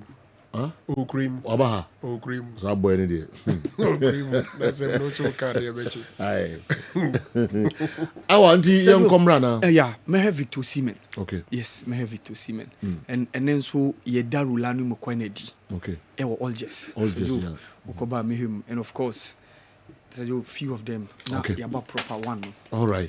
Area. Yes. I'm on phone show. Yeah. Na yen hwe bia de yen beko ene. Ye bobo so nkrankra na fi yasan abawa Mohammed de be wura mu a na afisime ho nyina enso ye de abramo Kessben television Kessben 93.3 92.9 Accra. Nafi mu amuhwe live with DSTV channel 364. I need permission from you to post something about Chelsea. It will shock you. Oh, sir, everybody and our person will post to Matthew MC Medinka edi message no abaha. If Matthew ho and na make MC Isaac question also the Takwa Golden State. When also the way Ewrem edi abrayen. Brother Kalim, signing 11 players in a season is a summary of the level of competence of Kumasi Santikoro management. Hansen Puano Huntado and so and Apejawi Ede Abreye. Afe and a me call a Emmanuel Kofi Amwakon and so a ho. Kofi say Rapping here, ba. You didn't go pass it. Chelsea for who ye there as well. Chelsea for who ye. Now we buy Chelsea for who to say. Wow, unim. Say the equal. But I'm one say team just 50 years more than this. I'm for ye the more you at your move. Mr. Mummy don no money na oba na for aba. I'm so only can there. Sergio, the more you for ye jayo. I'm mama. Sir, I'm ready to what club number for Jaja? When the first one, FIFA, I can say Chelsea, the first Manchester FIFA Club World Cup. You're born by back no ball one could do final. Ball one could do final. You're yielding in every. Yati bra, yati. The best. Monfa, you're by Manchester for your bad in the okay, the Chelsea are no club in the world. And we are world champions. Sergio, easy. You go easy, oh. Sergio, I didn't check a CMM or TV for no form on this sports biggest platform. Now, I had the say, Uba, they say, what Bama, we are so Obama Santa Obama, baby. Sergio, is you know Egusu Eto. Now, the air catcher at Santa Mana Ghana, mine in the say. And they said, Joseph, would die so, you know, I wouldn't chance in Likia. And so about them, or for me, my papa was if you are plaster. And no pay, I said, me, you work Kumasi sales AP, no, be about 10 of the big buckets, 15 liters now. They're making you and say, and then no, Titina near cookie, I got top potty, got it chances or jam. And they would down and found the type of roof at the abosso. To make an affair, CCA. Factory number of them, we or the color beer pibiara. Yankonton color beer nimbia, colors beer percent maximum beer order. We are ready to deliver at your doorstep. Over Frey was 0593 70 76 96. 0593 70 76 96. Sergio, when the painter never told what say would die. The entire you painted that party drew by for preservation. Okay. And that's what's the fear. That's the one preserve with easy waterproof painter. And then so be that and so about them down there. And there was the fear we now a better identification and easy identification. Easy paint, let's say we issue. Painter near fair painter who paint here to say yes. So being a bow as well, he or she is easily accessible to the house because of the painter what you do. Then I feel we are as some fear no a better sanitation. These are the three reasons why I paint fee. It's me, mammy, I watch you, my papa, officer, watch you, my BBR Ghana. What's if you know we are painting, we are plaster we. Painter bebow and net a easy waterproof painter. Painter to some mine. Painter and what a binder won't papa and no my timid fucking temua a sick and ten to crune woman. Sa also na ye ka pigment and no ne ade a amount the real color it mean man who the solid color of the paint. Sa nneema mienu wei na me bro ni na adwene ho ahu say ese ye de bi wo paint, e de bi ba paint no na e save nipa from leakages. And that's how we dance e ma bubbles. We dance e ma I say you never bumpunya. The maker chair one say easy waterproof paint is the only #1 recommended paint. And then a money pan now, and now your painter now we say da unya contract now unya juma ya.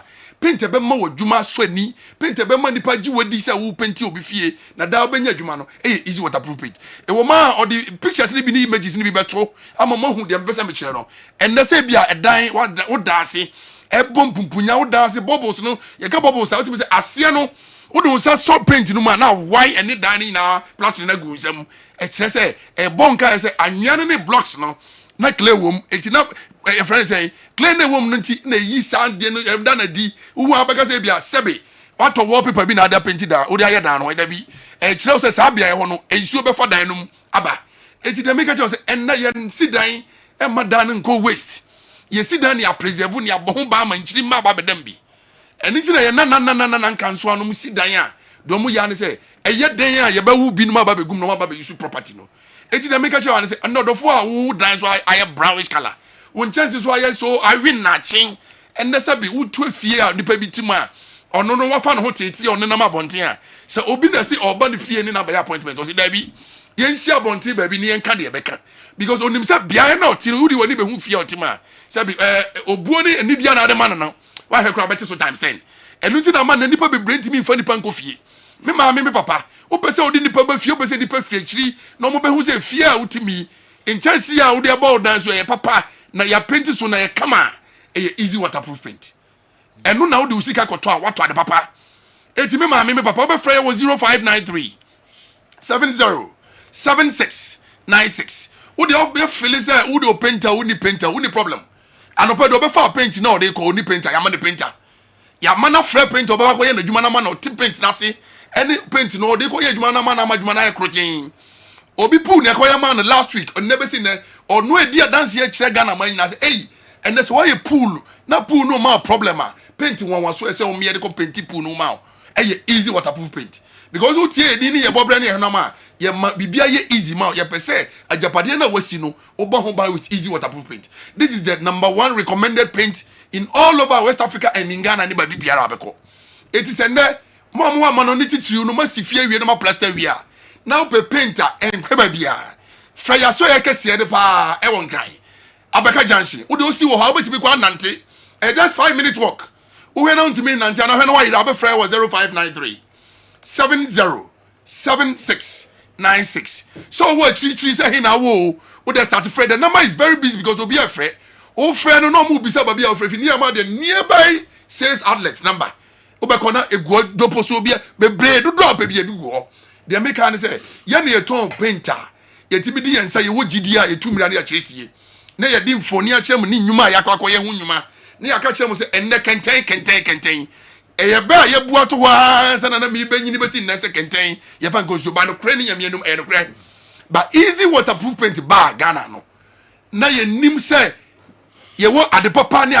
ye ton ni ti no ye di paint ni kakra bi na se ju de fa kenten no na ye di nsuo kakra gum ni ye di adanse a che wiase ne Ghana say and that's a wood dan eliki un chance ni eliki woda wo na easy waterproof paint is the recommended paint Sergio last week Saturday na professor bi work university about for 10 buckets Sergio me dey to camera no so me dey to ha me ma wiase nyina hu de me ye enti de me kan nyina na say easy waterproof paint any paint and no Sergio me de me nsa ene namu kaka se na aka no ena me num so say paint is so dey for rescue me hwa se ni kenten me fan kofi kwa me jana Sergio all because me person obeka just dey bia me de foforo na eba enti de me kan here Sergio we paint here dey AC blue sea blue ni o enti say we kwa na AC blue na the colors na ka dey o say the ntia ma leakages in market no na paint ni nwa wa ne binder na make say wo mu no it has a lot of binder pa and a pigment no the actual color no it is like enya binder ne dia anke be liki o say e paint we e ma ne wo ye and na say pepe hu nya pepe kama and na sin tokro ni nyina say na di blue na kasa so air foam kama it is the make chance of it doesn't matter where you are in this country easy waterproof paint. You be do dog step. Who the who here crash say, ube faka back kumasi ana. Mom one can you can easily walk to the factory. Factory also to me ko abe fraying. It was 0593 70 76 96. That's why your banner said down your painting man. As I say, you're painting or chick renting, you're painting at once. You're peeling off all the old paint in the building. You have best some people on the camera now. You be no foot drop dust up our walls when you're near mobbing, you're cleaning the camera. They're feeling a near painting. Your paint is so tall. They're there, and you can say, won't to be young from a year only water. See, a more paint to be another, so what to paint in a year. Now, this is a walk up here now, boss says, and to be your boy. It's your can have a fra. Ye chemu me no more near the show Friday or bucket no no. Nothing near be painty we are near mana wo asodanum ye and no blocks no and silly all the holes. At the Chisua 24 hours after I feel near be painty final coat. Now ye painty man we have to say after the order obeda. Now painting in your painter na ye painty out to me that anymore. Said your painting be how painter yes in Nansen and no and then go down go be kata. Ye dear dentisa. After finishing after say your painting winning now udam ye. Na ye paint bi so a eni e fair because ye painter is so bona na pa ye painter enye painter is so bona na no walls no asoki blocks no rather than is so bona na pa because of the pigments and we can bind no ye paint e ho true come on and kola so na church odan hu nyina the way say oh for destiny kakra bia no a rub off the walls ni na dem the nice cleaning off niam no church odan hu nyina it easy paint there enu ni painter and contractors adansifo tenant wako jo bi dan obi a often na ko tram ko ye painting mu ana ko ya painting ma beto easy waterproof paint na fa ko solve your preserve dan no na fa ko solve your leakages problem wo ye fiera e ma advance je nko anya ode paint fie no ma fie no da enye fe na wo painting now the easy paint ya painting the da e be ma the facelift of the building e sikana mo gi da bia no e ma no eno nko enya o paint fie no na fie no nye fe Uye fiera na tenant complaining say njansi ni nwunu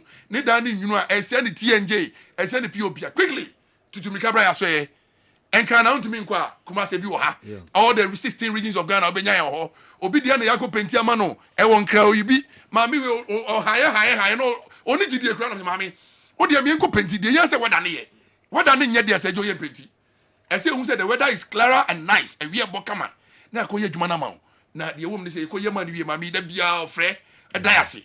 It's easy waterproof paint is the only number one paint. Say me kasa me kan madiachi na me advan next week me do be be dia dance as you. E bia wuko da kra me ni panu ba. Na anu osade wo hu paint no ho de o tu chama ya diasi da. Mo ba frey was 0593 70 76 96. And found say what border no Togo. And found so what flower and found so what Burkina. Baby biara wo bia no. All you need is to call. No place you others. Bia, your Mexican number one. We are ready to do all those things for you. Near satisfy with needs, need wants. Near the Bayer Jumana. Be see only painter, you have no problem. All right. Just come to Yaswe, not fraying. She said, Joe, me sorry, me see you about 10 minutes. Said Joe, my mouse on here. Still, be beyond drop here. And then my main rolling the class here. Biana after never drop it. It is a Joe extra say. Easy waterproof paint and no need be Zufia. Now we are your home. And your painter to see what I say, Joe and Spy and Tiso and Keki. And the catcher what here for no, a German job, a chain hotel. No, my Jenny dear, come, send me any. Sergio, me sorry, 0593 70 76 96. Coffee filler, baby, I will be on Coco Sabre, Obabano. Yeah, my own flash me. Mechanapa, also be ready. Would you do Cobia, also pe coffee filler? Say, oh, machine now, this sibling, Nano Cryamra, obey any come amount. Ebaho, na ebechaku filler. Sergio, easy waterproof paint because no more leakages. Our colors ni na the color be ope bia whole paint easy waterproof ebenya bi amount. A quick reminder to those who were born within the past 7 days, Chelsea are the world champions. Take 8 days from 4 years, we have 1,452 days more to pollute the world with noise. Kinata udwe ifri atimbegro and Avekan sa and Anope Kinata atimbegro. You want us to stop listening to Kessben. sports. And you know that is impossible. Kessben Sports is in our DNA. But the more you keep showing that Chelsea thing, our BP keeps going up. It is just annoying to we the United fans. Chaso Emaye, why? Pato, Land Service, Ashtown, and so anyway, Breye, Usuno, na ye no more. Okay, enti na and also no. Easy waterproofing nana for tornado SMing fan message be Emma na too bad what page mo later almost afra mom pekio na nana for tornado FC ra o se wa fremo enti minyana anka me pepa me nim so wasi form dia. All right, memra na yemetoa nkomotwetwe no eso Kessben television. Awa Sergio. Yeah. Yamiadum, Sergio. Okay. Yamiadum. Nti na also the na ebre ansana. If you want ekon wasi form pa. Oh, me have Victor Osimhen. He moved to Galatasaray. Okay. Sergio, nature say video okay boss Saturday wa ha. Ni nua panyi Odioni Galo etunufo. Se onko jiska no e wo Saudi Arabia. Na oba ebimemu ha ye se wo konya osika nya wo nko adea. Ye nsika. Or see, it's not only your money, it's our money. So Nana Junior say dealer nanka every Al Hilal Airbano, former Saudi Arabia champions. No more ready to pay Victor Osimhen 50 million euros per season. So Sergio can buy those 2 seasons, obenya those amount of money, about 100 million. So Sergio ka ohuni se Victor over 26, Kaoko Ekobo 2 years we are by that time say opeso back to Europe obewo 28. Okay. Still he can still have those amount of years na be won anima obetimi abo, but the guy still decided say Galatasaray and I take you home na no opeso remaining. So you Napoli for no so pa they've went through, they talked a lot, but after all Napoli have decided to allow Victor go. But Sergio, there are caveat to that. 40 million euros will be paid upfront to Napoli. And of course, the rest of the 35 million be paid going to next year. So 75 million euros from Napoli to Galatasaray e Woteki. And Sergio, near say woman say, in case say Galatasaray ebe ton Victor Osimhen omo Napoli no 10% of the on-wall sale amount ebe free maba. In case you kobo 1 year, 2 years, impona omo person omo tona. So you what it means say Napoli ebenya a stake in 10% of the amount of money Galatasaray betenu. And say you within the contract no more sadia tum. Say Victor ent back to Italy within the next 2 years. At a point say you yeti send up Juve enyana komo peno and all those clubs say bebe mukura within the next 2 years say you Victor Osimhen can't return to Italy and play for any other club other than Napoli. So say you when the details say what contract Victor will be unveiled after say what boni loan spell onyae e Galatasaray winning the goal king within the first season of Kobo e the Turkish Super League no. Victor Osimhen is now Galatasaray player. Say you and a big day for Rulani Mukwena in Algiers and say you were joining MC Algiers audio mu ebabe juma. Say you from the humble beginning working with Pichu Mosimani as the assistant manager. What fun is after say Pichu Koya ye did team no mano wabe winning 4 league titles and no ending that blockbuster move to Wydad Athletic Casablanca and we are proud to the start of last season. But unfortunately after 1 season you call no niema entimian 2 years send ye nanka mo expect say ebeko ema mo jani kwan even ahead of the Club World Cup no.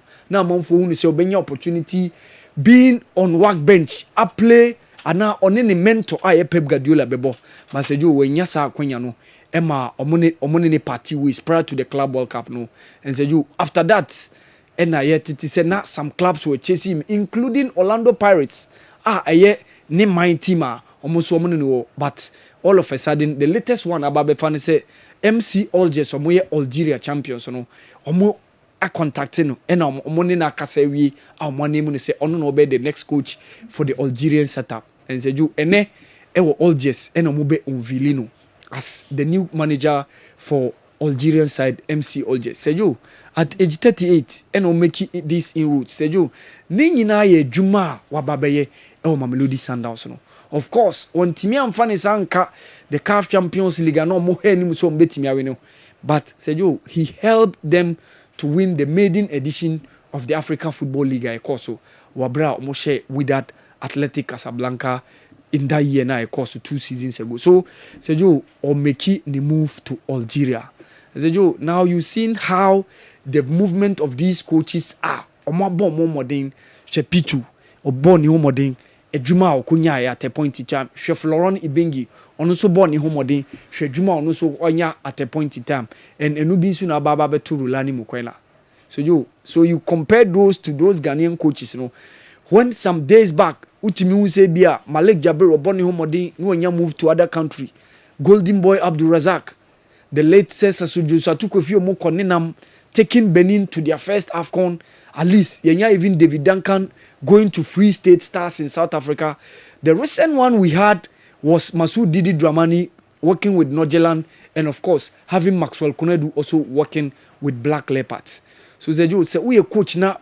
On Sanwe Jumano, na utimi bo mo modern. Sejo, you get this kind of moves, and Sejo, making this kind of move to these African clubs are, especially within the northern part of the continent, they paid huge amount of money, and Sejo, you get exposure, you get experience, you play in top competitions, and Sejo, and also be more profile no akoye. So Sejo, I wish Rulani Mukwena well. Wabra oko joining MC Olje. Sejo, omune the first Arabian club to have ever won treble on the continent. That was 1976, MC Olja. And after say Ismaili, winning the CAF Champions League, then called Africa Club of Champion Clubs, Africa Club of Champions, in 1969, MC Olja became the second club in 1976. So that is the club where Rulani Mukwena is going to lead. Odiomo Ebabiura Afifufura 2025-2026 season. Sergio, it was a good day for the Black Wings. And you are returning to the semi-final in the AFCON, Sergio, since 2016.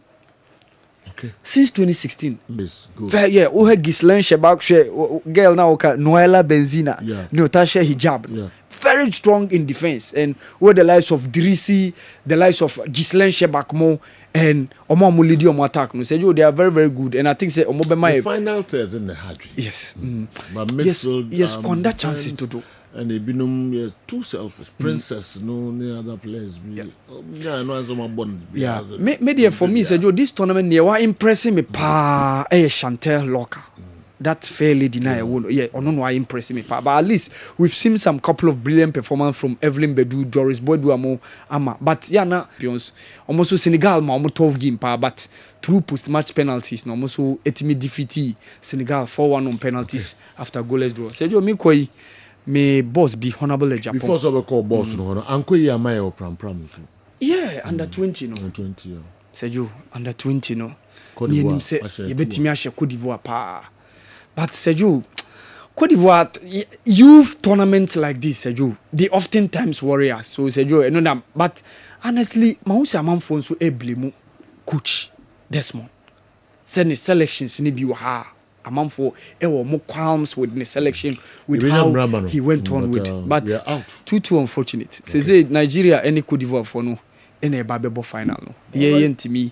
Ambiti Cote d'Ivoire anti me. Omashe 2-1. So Nigeria ne Cote d'Ivoire. Can't make it the local source now can be baba. My mention you boss. Yeah, so me boss honorable Japan. Ninia kuma Augustine ya Boatin ene birthday nti. And I say young wishing happy birthday. Okay. Augustine ya Boatin. We are close to the girl now. David. Oh, okay. But we are Muslim yeah and respect for. Awal Mohammed. I know when you check. Major is over you check. Major sure. Our major sure. So you major is over. Girl here already unya 30 plus. Baby. So when 30 plus. Bia. Bibi no my bibi na bia bisa dia. Okay. But see me hu ni there. Me hu so obenya 30 plus. Okay. Me dey me age there. Age bracket. Our your first year na NST so you wishing a happy birthday. All right. Good morning. Okay. Dr. So, Mamin Chamonso, ewo Nas shop, ewo Edum, one Seth, na fe Prince, mutie program no loud, ewo Nas shop, Edum Ichiamu nyina Dr. So. Okay. Yanhwe de yede to so amba mo Kessben television Kessben 9.3 adrum ra kwa Mickey betrase na fi the local stories no and so abre yen our program yi so or say I can see some pundits are finding it very difficult to accept that Chelsea is currently the best team in the world. This is no debate, but more like the story of David and Goliath. And Chelsea is obviously the David in this story. So those who still believe Goliath is the strongest, we don't care. Sami the way Ifri Ashaiman and Abreye. Kwame, say yeah. Nyame adom na so e. Nakopa adom me so me ho eye pa. Na weekend ko ye. Ni dako. They keep jubilating. Why? The table will turn one day. Ni dako say nka wo has any say jubilate because one day has special be. Wo has any say jubilate. Team we are winning is jubilate because one day obelusu ye ni football kisa ni so Chelsea for omo enwini omo na omo en jubilate. Okay, all right. Enti mamra ho na fe mi hwe na ode bre ye what general Sandy Saliu mami ni dey influ quickly na fe mamra ho. Okay, the statement munimbo a yenso ye nimhwe is an optical data enough to assess and evaluate any athlete. Rush on and off performance may fail him at Barcelona. Maybe Hansi Flick will revive him. Just maybe more fire from Andy. Sani Saliu, there was also the free about for Ebrahim and so no. Ghana Premier League for 2025-2026. Enche ebabe shasiem. Na enhyehyɛ Ghana Football Association omede ababe tudwanie. Se Premier League no ebe shasiem September bosom no etoso eye dumienu to 15th of September and a Ghana Premier League no shasiem until on the 12th to 15th and a Premier League no match day 1 ebebaso match day 2 and so bebaso September 19th to 22nd and a year match day 2 ebebaso na match day 3 so atwaso 26th to 29th 2025 and a Premier League no beto so baba and she share GF no aye dia to ne say Premier League no on bese ba na wie 23rd 24th of a year May na fie the Premier League no and so abana wie wo mo ehwe nim say Premier League e boboboy bibia ntimi emetwetwem na mfa delay and so emba na proposed referees for Ghana Premier League no and so enye referees wo mo ebedi Premier League matches ye baba boy ebe September no old names ni wom and the new names and so bia bem Mohamed Mesbah wom Gabriel Opokwa Hindin wom Ayamba Ibrahim onu so din epiem Jacob Edutera din wom Nathaniel Anafom ni din wom Alfonso Bade onu so din wom Eric Sefa Enki wom nyina no wom wom ebehwe se Premier League matches awodo no nyina bekoso James Taylor onu so din wom na aye Clement Kwame Nkunia onusu edin ewom inti Ghana Premier League no proposed referees no we class 1 referees excluding FIFA referees womo so eba beka ho na fei Premier League no strong na fei yetimi ahwe se Premier League no bebia enso ebetimi akonkan awo yento so awo other stories Yabako the Black Queens of Ghana. Black Queens ebomade over the weekend and so qualify elko menim the semi-finals of the Women's African Cup of Nations koso Morocco. Now over the weekend wamo bomode ene wo me feel Nigeria and the share match no and di goalless obi ntimi amfa ball Antonio Nkwatenem enso na ye ball extra time to aso and also so obi anhye and afie ball penalties in a Ghana Black Queens abonomodin etimi winning 4-2 on penalties. Black Queens are qualifying into the semi-finals of the WAFCON. Of course, not just Ghana you will date on a year 22nd. Abra ni Morocco the host nation 22nd of a year July.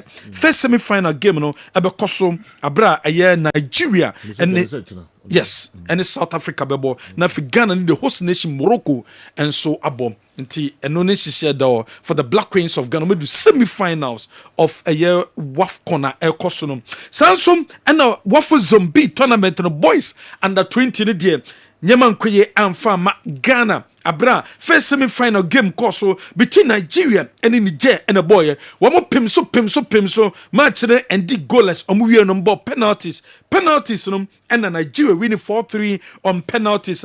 Woman the finals of the Waffle Zombie a year tournament and na a year Ghana yenso yene omayan ye freno a year Ivory Coast and a boy Ghana ye ni omo pimso ofedi kaina no second minute and a Ghana to atenam and na Ivory Coast a take on the 12 minute and na omo ese winner no 70th minute and omo to eye atena eye winner no enso ewowa se no chese bobo kwa ye freno eye Ivory Coast and Nigeria and ko Waffle Zombie enso finals no enso ewo hom yento so ewo other stories Kumasi Asante Kotoko bobo no over the weekend no and a Fabu Census Jumedie no etimi ekoso ewo eye Kumasi City Mall woni bia Jumedie no ekoso official launch of Fabu Census no and na womo epa wontoma and the chese say there also be bia timi register now on board na Kumasi Asante Kotoko etimi enya so emfaso enom ene hihia womu timi eye wo we eya bra Kumasi Asante Kotoko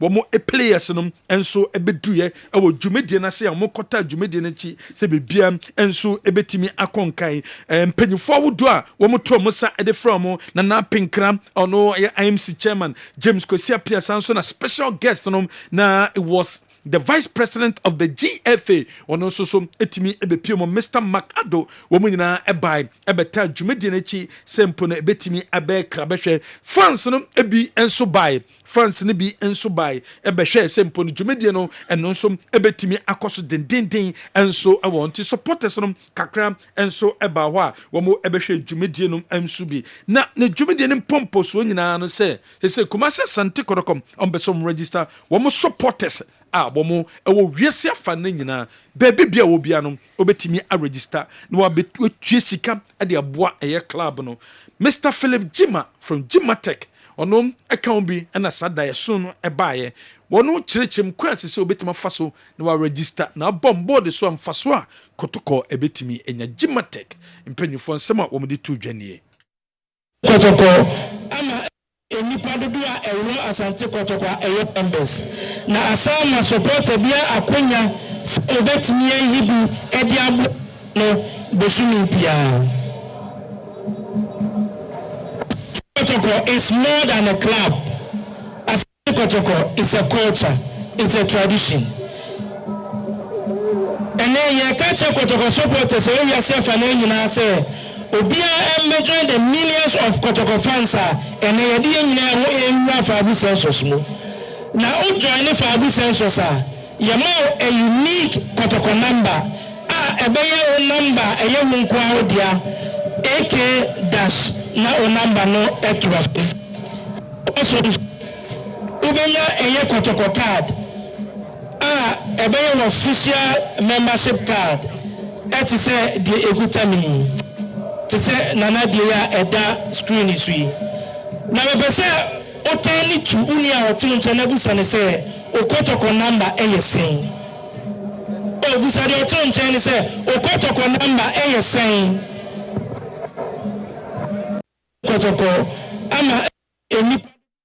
Where you some Mr. Philip Jima from Jima Tech what they to just say no womo abiem so bian contribute be standard in 5 Ghana cedis, bronze 10 Ghana cedis, silver 20 Ghana cedis, gold 50 Ghana cedis, diamond 100 Ghana cedis, platinum 500 Ghana cedis, and a royal 200 so royal 1,000 Ghana cedis ɛno ɛne sika obi a betimi a contribute every month na de aboa ɛyɛ club no wei ɛyɛ obi a wɔ Ghana wo ama no ne nso so a bronze ne $5 silver no ɛyɛ $10 gold ɛyɛ $25 diamond ɛyɛ $50 platinum ɛyɛ $70 and a royal no ɛyɛ $100 wei ɛyɛ nhyehyɛ a wɔmɛtumi ayɛ ɛde ato sɛ de bɛyɛ supporters no ɛbɛtumi a contribute ɛde aboa club no Mr. ɛyɛ Kokwamponsa K5 wɔno nso so ɛde nsɛm awodoɔ ɛde to dwa wɔno nso kyerɛkyerɛ mu sɛ kɔ mo fa so ɔtomfo no de saa initiative ba sɛ ɛwɔ sɛ kɔdɔkɔ supporters no obiara contribute to $1 Ghana cedi ɛno ɛka wo bi ɛna ma saa da ɛso wei ɛtumi ɛbɛm team no ɛbɛkɔ n'anim saa time no na yɛwura nwantakyi ɛna na wɔ hɔ ti hɔ na yi Osudonko Mr. Osudonko ɛna ɔhwɛ saa deɛ no na sɛ deɛ ɛda de ti yɛka no saa time ne de ɛna na ɛtwerɛ ne yɛfrɛ no database twɛn ayɛ bi a 4 months ɛnsa na ɔma pɛte ɛde abrɛ ya me yɛhu sɛ adeɛ ne sei na teɛ ɛtumi nea wohwɛ mu a kɔtɔkɔ supporters a ne ɔno nim nwoma no na ɔmo complaini sɛ daabi mimi nkɔtua 1 cedi ma ɛmtie nko amfa 60%. Ɛtina afei ɔmo strategy ɔti we na dwen sɛ saa deɛ bɛkɔ akɔfa machines aba a yɛbɛtumi ayɛ saa time na yɛwura Christopher Domenya nso baeɛ wɔyɛ nsɛm a ɛyɛ Kokwamponsa ɛde to dwa na penkra nso kasae ɛkyɛm sɛ wɔsɛ supporters no contribute wɔn contribute akɔtɔkɔ ɛbɛtumi anya ho so mfasoɔ akɔfa na ba ne ɛtina gyina sɛ ɛwɔ sika ne ɛtina gyina sɛ yɛmu odu yɛbɛtumi akɔ pɛma ba sɛ antisa first na ɔbɛka sɛ bi a yɛbɔ friendly match bi ne yɛde raise sika ɛde akɔfa support player bi aba sɛ yɛhwɛ stadium attendance ne biribiara ɛkɔ fam ba ne nyinaa so gyina yɛ supporters yaa saka yɛ a yɛwɔ ha yi koraa po yɛ nyinaa yi ɛtumi ba stadium tam biara no koraa no a woba na wotwe nnipa mmiɛnsa bi di w'akyi a akeɛ dodoɔ no bɛkɔ so ɛtumi gyina kɔre nyinaa nso aka akyerɛ mu sɛ nyinaa yɛnkanya yɛn ho yɛmpagya yɛn ho na yɛmfrɛfrɛ yɛn ho na yɛmmra yɛba yɛ nyinaa otumfoɔ mpo a na ayi sika ɛna yɛ sponsor Hisense so na so na se yɛbɛdidi o yɛbɛda o yɛbɛkɔ yɛbɛba o ne nyinaa yɛ yɛwura otumfoɔ a nsa so oyere mu bebrebe a emu agyine mamu mmea ntena hɔ ɛma ne nsa nkɔgyine ansa mamu mmea ntena hɔ ma ne mpa aba ansa sɛnea K5 sikaeɛ no ɔno ara na ɔkaa sɛ supporters po yɛgye ɛho di sɛ Ghana ha yɛsɛ yɛ over yɛbɛ millions a Ghana ha no yɛyɛ deɛ ɛwɔ supporters dodoɔ a na sɛ obiara kora mpo yi 5 cedis po ɔhene po de ɔka 1 cedi obiara yi 5 cedis kora mpo de boɔ a akabosome biara no yɛho bɛtɔ yɛn akanyɛ sɛ daa yɛdi ne ho akɔneaba ɛkɔ srɛ no yɛpɛ sika akɔ yɛwei yɛpɛ sika akɔ ati akwan ɛne biribiara yi yɛde bɛte so Nana Pinkran Semo, what the Etu Jano and so home.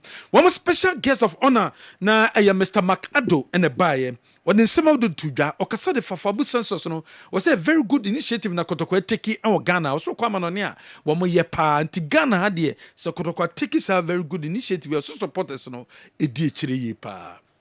Honored to stand before you today on behalf of the President of Ghana Football Association, Mr. Etsi Monokraku, to witness the unveiling of a bold and visionary innovation, Herbal Census.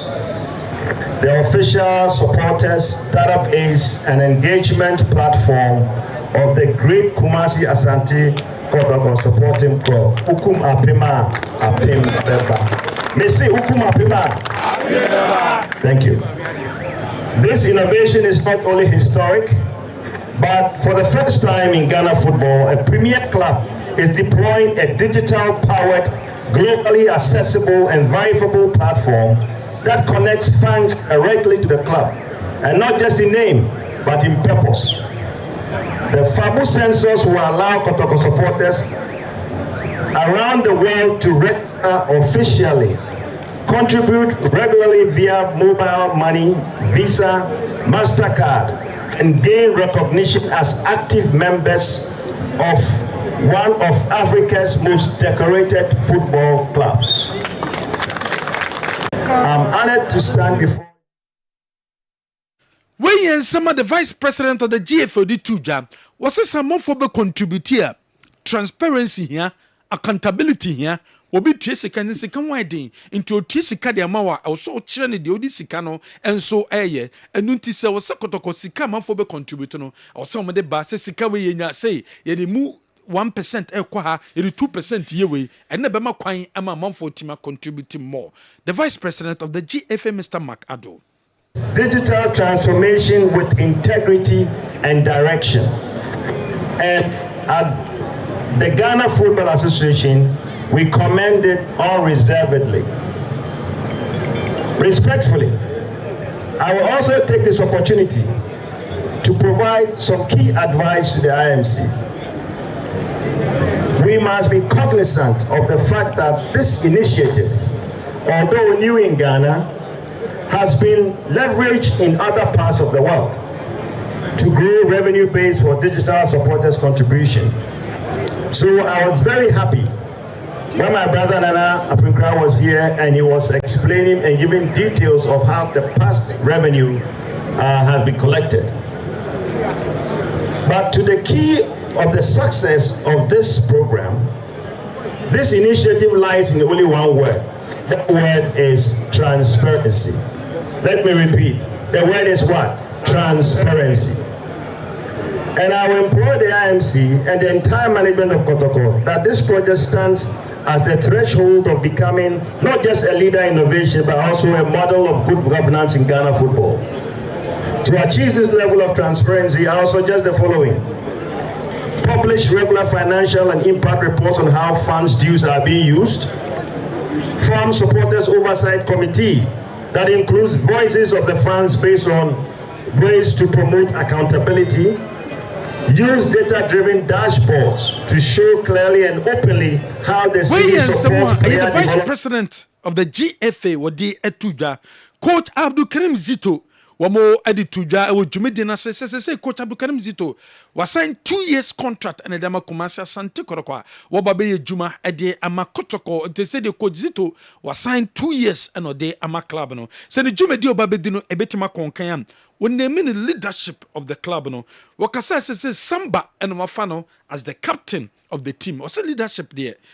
And you what team watch and the day leadership at the man. I said the captain man. No qualities I would do a Wukutano and your team is near the mouth. Where you and some Coach Abdul Karim Zito or Dituja.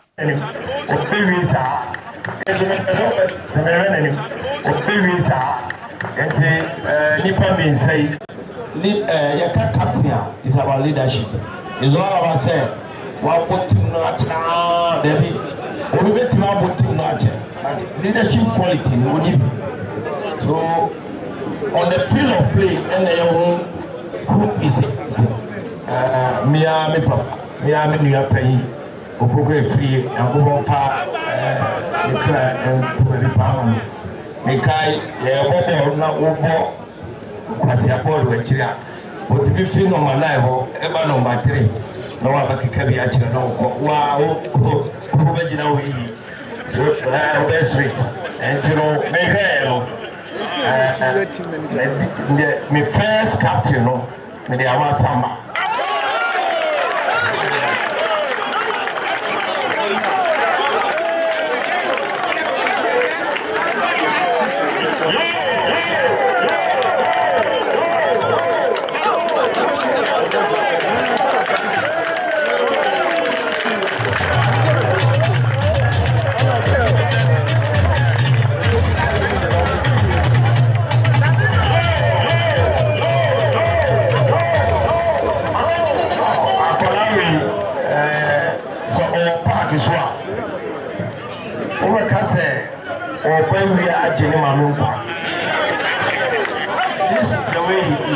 attitude is always high. And on Papa said, he's always on top of issues. And you know what is there who said, after consultation, technical team, already a month on the first one. Wey coach Abdulkarim Zito or introduce the captain of Kumasi Asante Kotoko for next season Samba O'Neil on the back captain club and then second and that's the first captain Ensu Kodema Henry Ansu on also and the Bedinechi on TNT Kwa Faso and say a casa de fa Henry Ansu so. Eso one. Audience.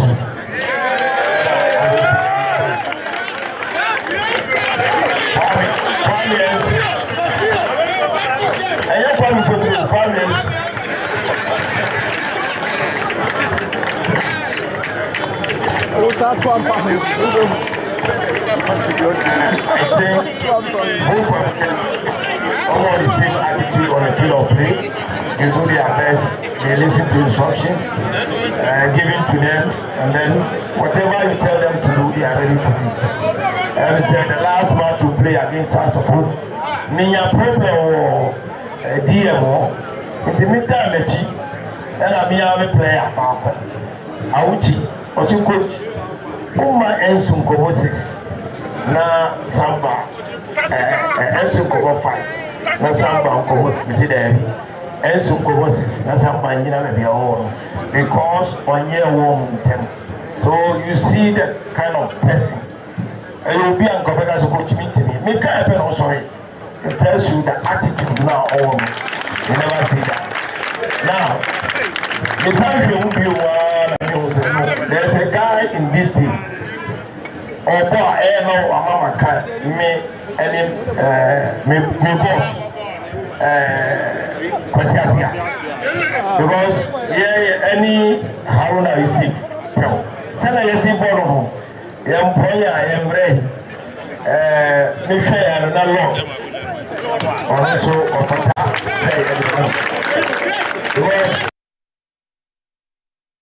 Where Kumasi Asante Kotoko Jumedi Koso, our Kumasi City Mall, and the Kosu Biano, Yade Abramo, one with Jesse in so one tonton be or more Jesse you see for last season, or more auction our supporters no a toy, supporters no a toy, Savage fee, Black President or to Jesse Nibako, 10,000 Ghana cities, and a Savage fee a or the G a Jesse no, and so a Bako our Benjamin Obisachere, and some a Toby on Sutia 10,000 Ghana cities.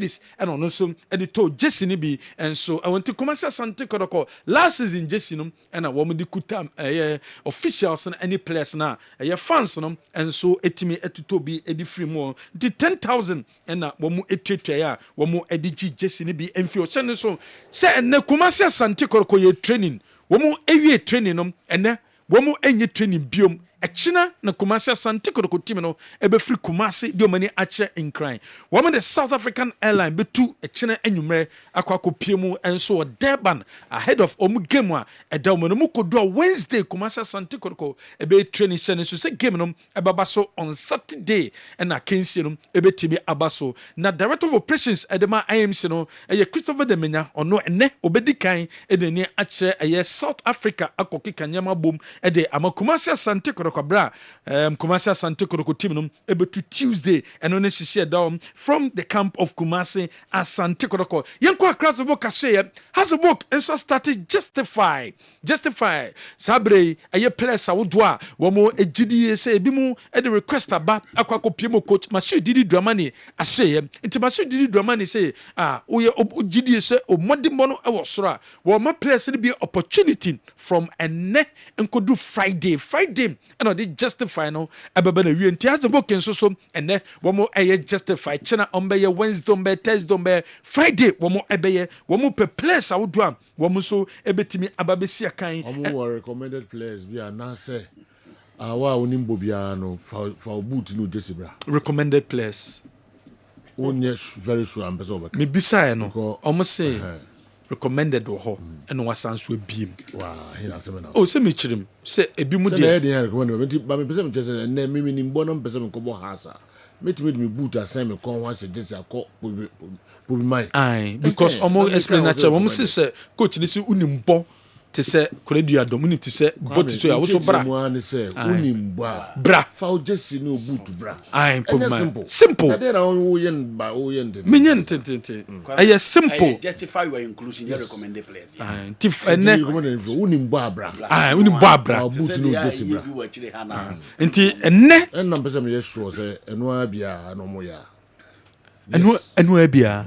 Enti ene nkodu Friday has enso ebiem some person hwe place awodo a wo so modemo no sedie esitie na afei wo matimi abomoden afa eye place ne bi enso awo ho eno ne hihia sese aba betodwa ho former coach of young apostles Tijani Abdullahi sese wakoko piemu ho United oni bia sese Tijani TJ wakoko ye adwuma enso ade abo club ne so se ho ye qualify eba besi akan e wo Ghana Premier League ne mu Ghana Football Association China womo invite all the Premier League clubs womo eba be meeting womo any Premier League clubs nyina no meeting as meeting no executive council no and Asia led by the GFA president Ket ES Okreku and womo discusses a review last season problems how do mu face here league no club license board eguso e kwa probo no sene so se sabre womo inspect clubs no venues womo ebesi akan enso so ene nam so ema sabre aprobo no enso ekoso den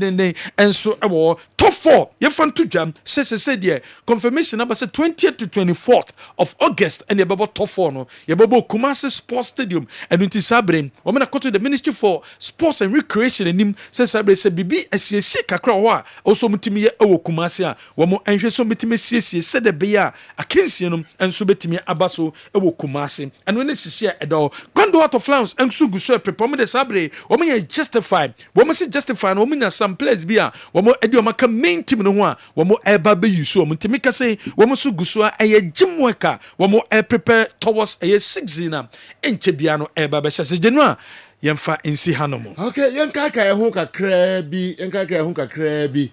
Manfo baka afi 1997 World Athletics Championship. I koso ewo Sweden. Ambaka isadmre no Kora.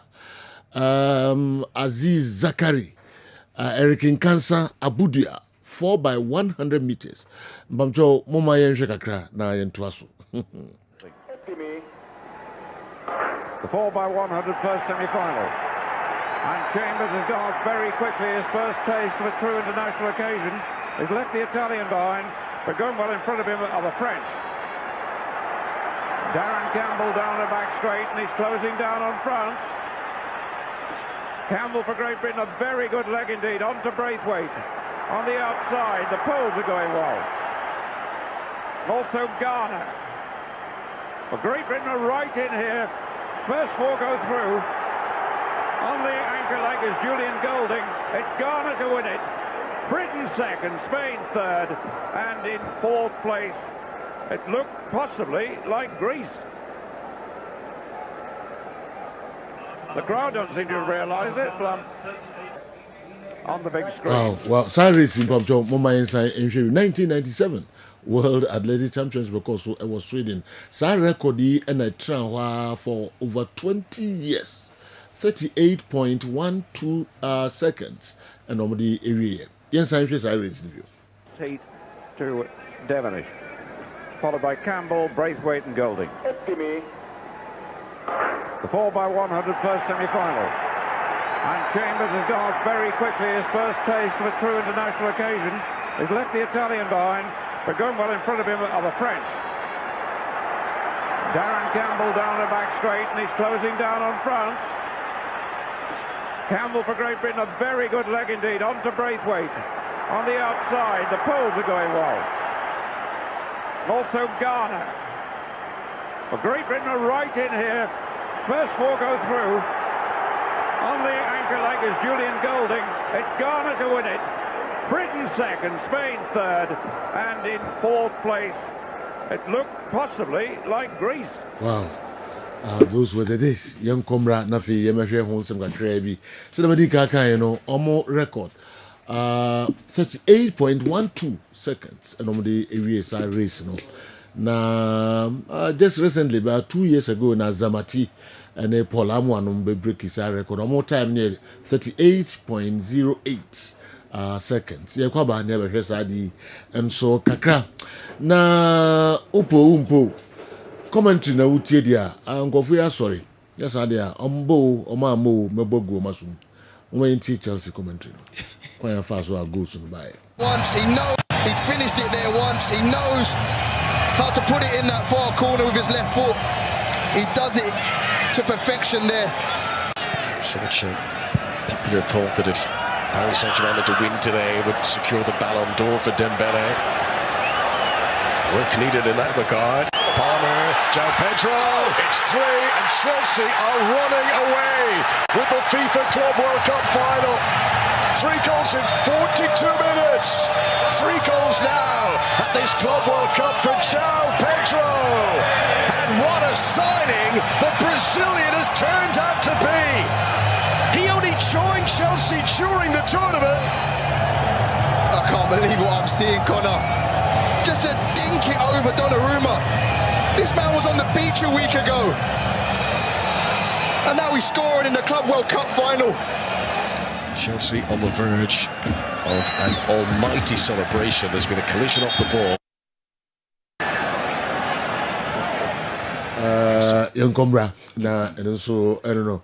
See the capture commentary in Africa hano and I say the Abramono enche message subium any day toso ngotwe yo netwa pa mfie nine afini enya enu na bako ngotwe pa kwati general mu obi tie pa bia okay yanko ni what scientific herbal hospital na igodi nkomo kakra enso emra kwachi na this ankomo hwami ebre mu bia nyina fidie fafria right ni what General Medase ni what scientific hospital yasanso ahia biemu yebesua ade yewo Kumase Atonsu Monaco Junction ni adansu Rabang die nimhwe enkranso mile 7 achimota mile 7 ben Janet Konadan no ejuada ekosi edamemenda na yeye adwuma obo no ma wate edin wasave number to ne phone so ache nenso wonu anentu anamo emaye na obu onso a osevu number ne chenso nya deni ano a ho adakro no afrew na onu adi nkomo se afe na opese oba ye adwuma pa ne adwuma so ayeye adansidi amanfo ba ye ho mode kɔ na ebimu nam so obenti no amani what scientific hospital mfie 9 ne akire nie ye da so agine na so ayeye adwuma dendenden ya de bi na wo so de akini abre obani what scientific hospital ai no betena se na ya hwe ya de ne bi wonu ma na ye duro e wo se de mo ebi wonu ma na nye duro e ye futu ebi tuofo wa bra nyo kapre anase sempoa diabetes ene hawo ana pressure betena so ache asthma tehyewa obuwane de eya wo awarefo ntitiro no wakote enamu nsan yare bema ama obema no fo ana efo yeketoa ana omema sem okofo modebo ania no wagye mu a eye ni what scientific hospital ena obeba mepo acho de no eye stomach ulcer ena hawo ana so obuwo no mane de nso eye typhoid na hawo prostate ayekese nti ama oda udwonso bebre udwonso ntentem ansa na ade ache ni what scientific hospital bra na yenhwe emfa ema yewo Kumase Atonsu Monaco Junction ni adansu Rabang die nimhwe enkransu mile 7 achimota mile 7 ben Janet Konadan no ejuada kosi memenda ne ye adwuma number ne 0244 0876870244 0876870244 087687 general ye din komo kakra e dia fa diabetes yade no ho said ye ka se last month cases ahodo e bae ho no ye yi no baako na ye di ho nkomo yi no ye di ememasem ne ya wo ho nsem nkomo previous weeks e twem no na enam si be di nkomo kakra dia fa diabetes esiche yare no so ho na general sana mekoso no wadaro ma wa hwa na me refi ade last week research bi fra America by say enkora kidney problem ha adwon mu no dosu yi pa na kinkan mu na naturally so hwemu a ebu ono mu na efrawom na omode ebae eno ewo ho na fe bu onso a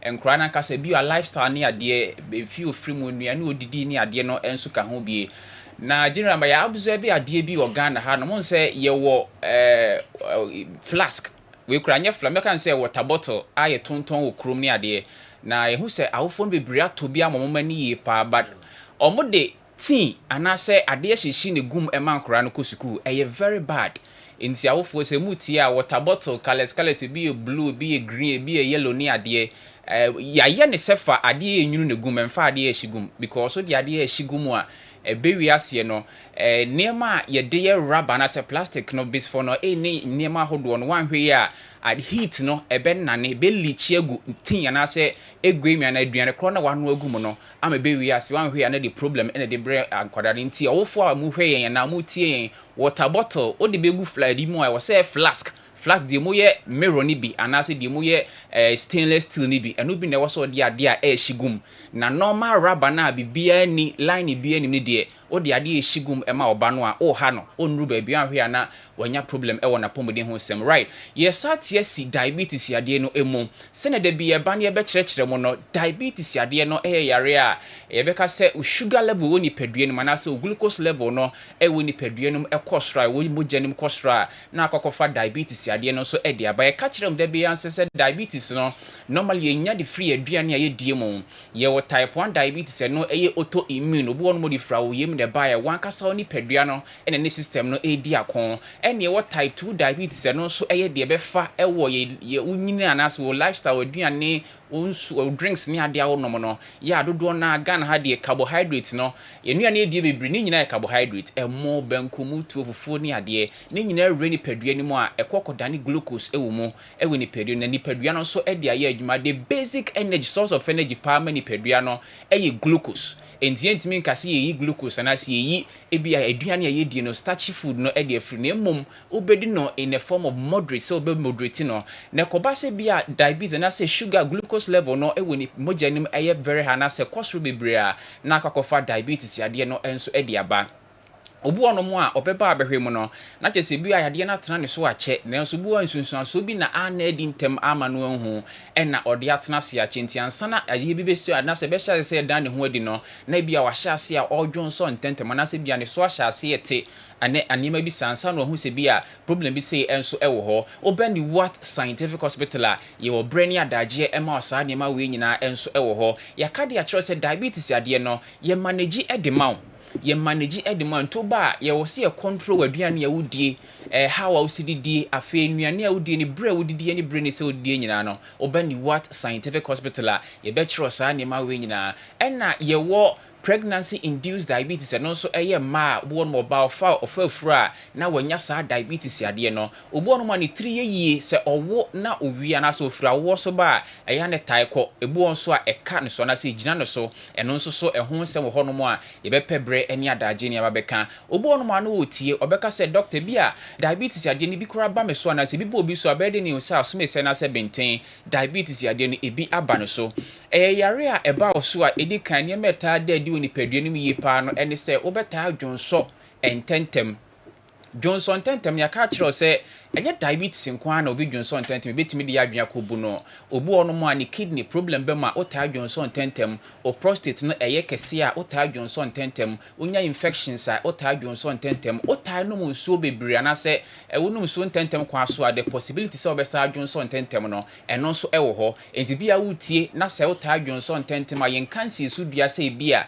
diabetes na wanya but obeba hospital ni a check se bia de no diabetes na se bia prostate problem na se bia bi kra yare bia no but the mode and say the rate house no munso ntentemti no na amasa de no asan aba na obu onso ade kofa sa aba ne se enche na obu onso ominimu awo na e call for sense come into be no munso to ko no munso nso a na se be de be ka Ghana ha se enum nso nom obu no otosa she water ba ko 300 ml ni bia otu ano a ni nyina ekọ niem street ye no munso sa o sipo enso no kakra but the moment aba no munso we nyina agu mu no e wo se enchali be 30 minutes time jonso be sa de amo asa akọdwonso entu no munso in moderate moderate nso na de we osi no munso no a e be boa amo atimi control sa ne man enso e wo ho ebu abon se kroto wa enguda ekuro betimi atɔ ho a be apply nura hodo ne ade na enguna de bia ya na eye kese ti bu ono mo abehum ne bia ba bia beto no na ebedu mrebi na kyese ekuro adidi komu ama eya sei se bia wonan na wonsa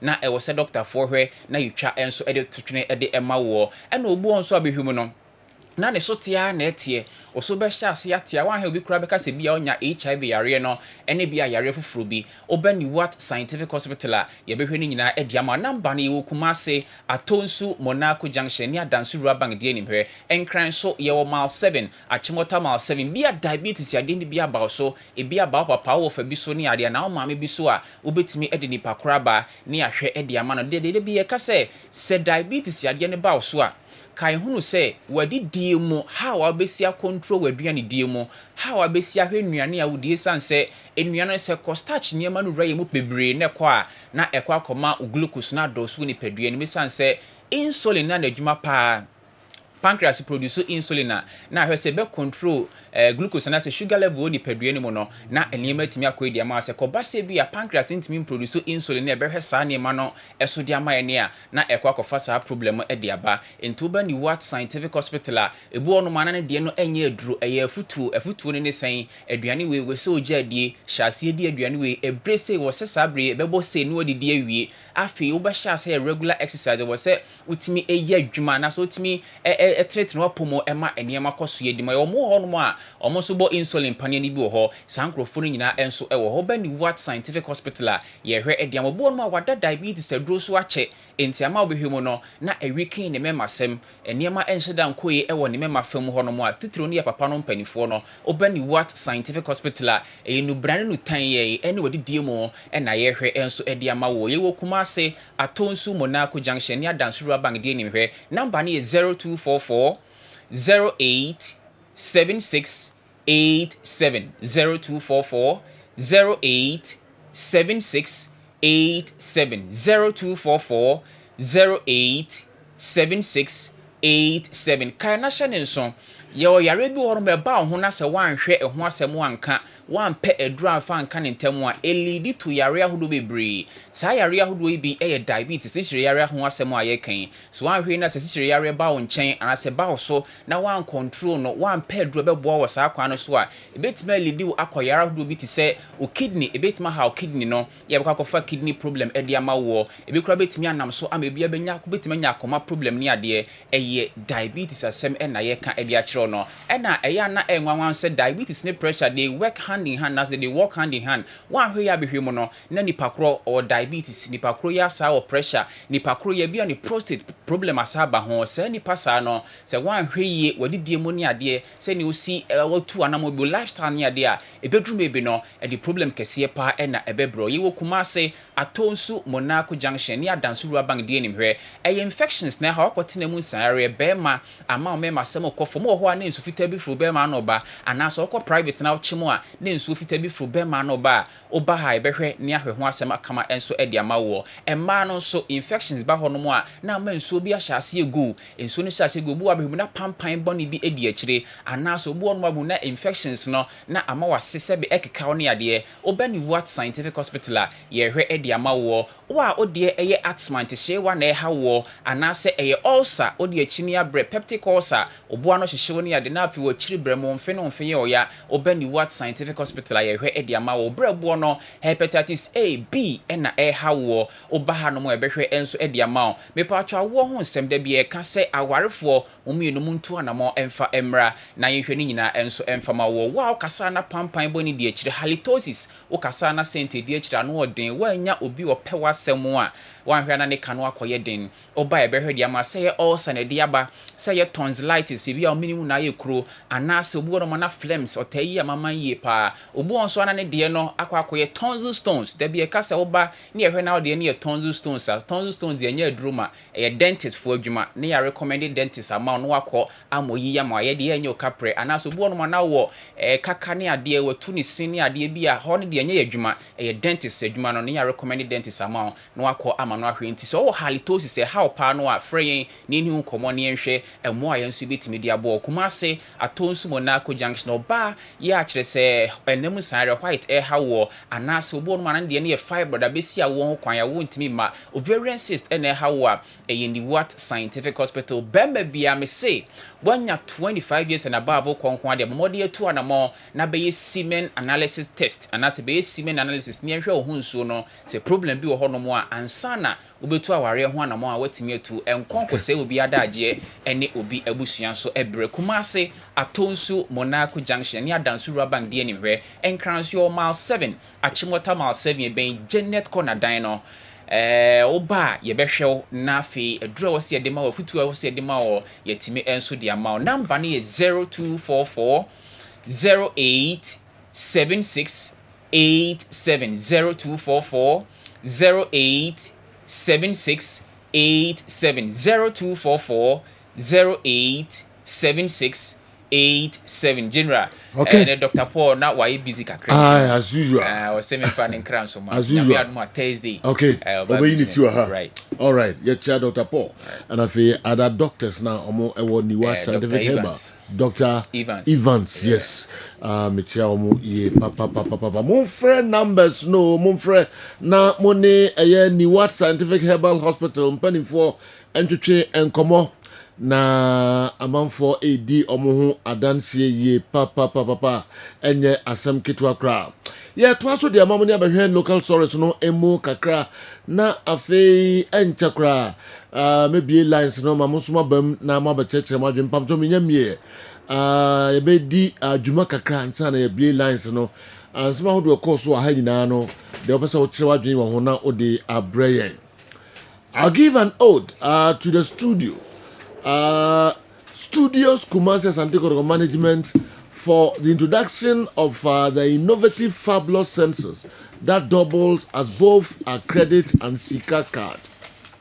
It's my candid supplication that the unwavering Kumase Santikoro fraternity in their bulk majority will indubitably prioritize or patronize the fabulous sensors in order to achieve the ultimate goals and objectives. Okay.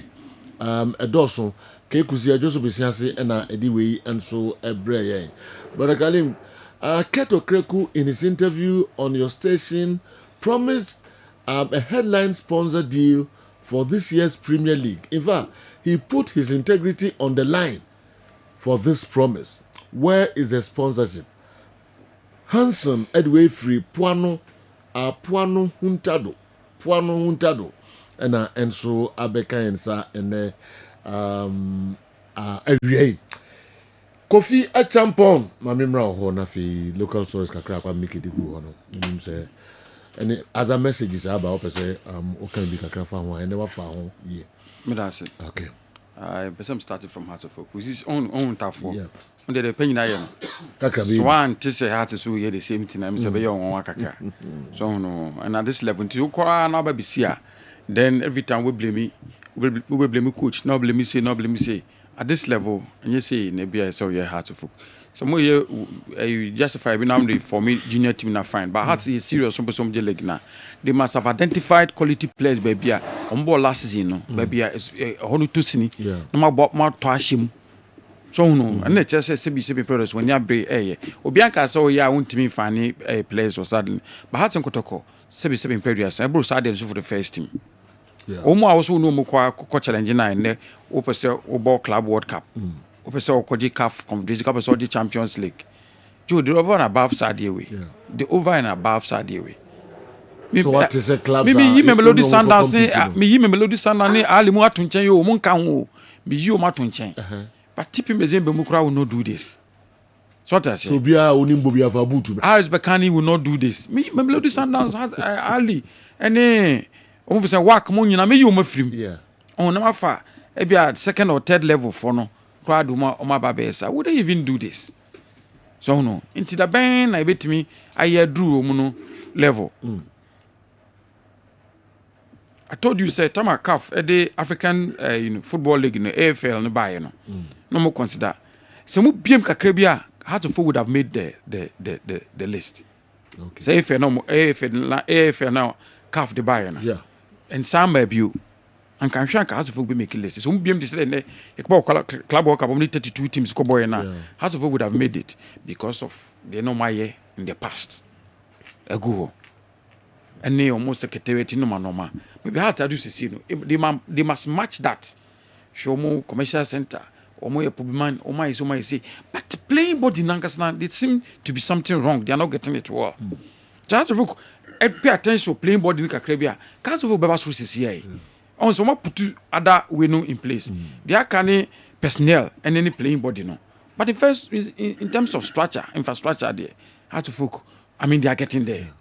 Bien will be to me a dispute is at so I don't see why money break or crime of us or more recruitment. The same thing is the Kotokobaye. They be in, out, 10, out, 12 in, 12 out, 10 in, 12 in, constant. Same results. Send them more yet justify. Now I don't know why you be this is the same results to ban say 7 periods and say Papa send kept results be a best. John, it is in the costume and they didn't identify 5 or 4 quality players on 2 more than so by justify. This customer, this almost can tell you the amount of money almost spending your house of folk players. So house of folk to players more than 10,000 a month. I don't think it's customer. No, make a car abano. Na last season na kawe na. Na last season na kawe na. FIFA etretin CAF etretin sike so mukututua baby a emfa he. Say new dia na beka. Aka no na abe. Me say ade for na has be dia na beka say o ne bia a car bent o munis come omodo top players. But that's what they been doing. And I sanity. That's what they been doing. So and enough for me into what I was saying. You know how to manage the first team. To be on the deca when you have your first team and the deca when you have. And your player is so planned to meet track one from if anything. Tama so bad train or by someone you train your manager and check.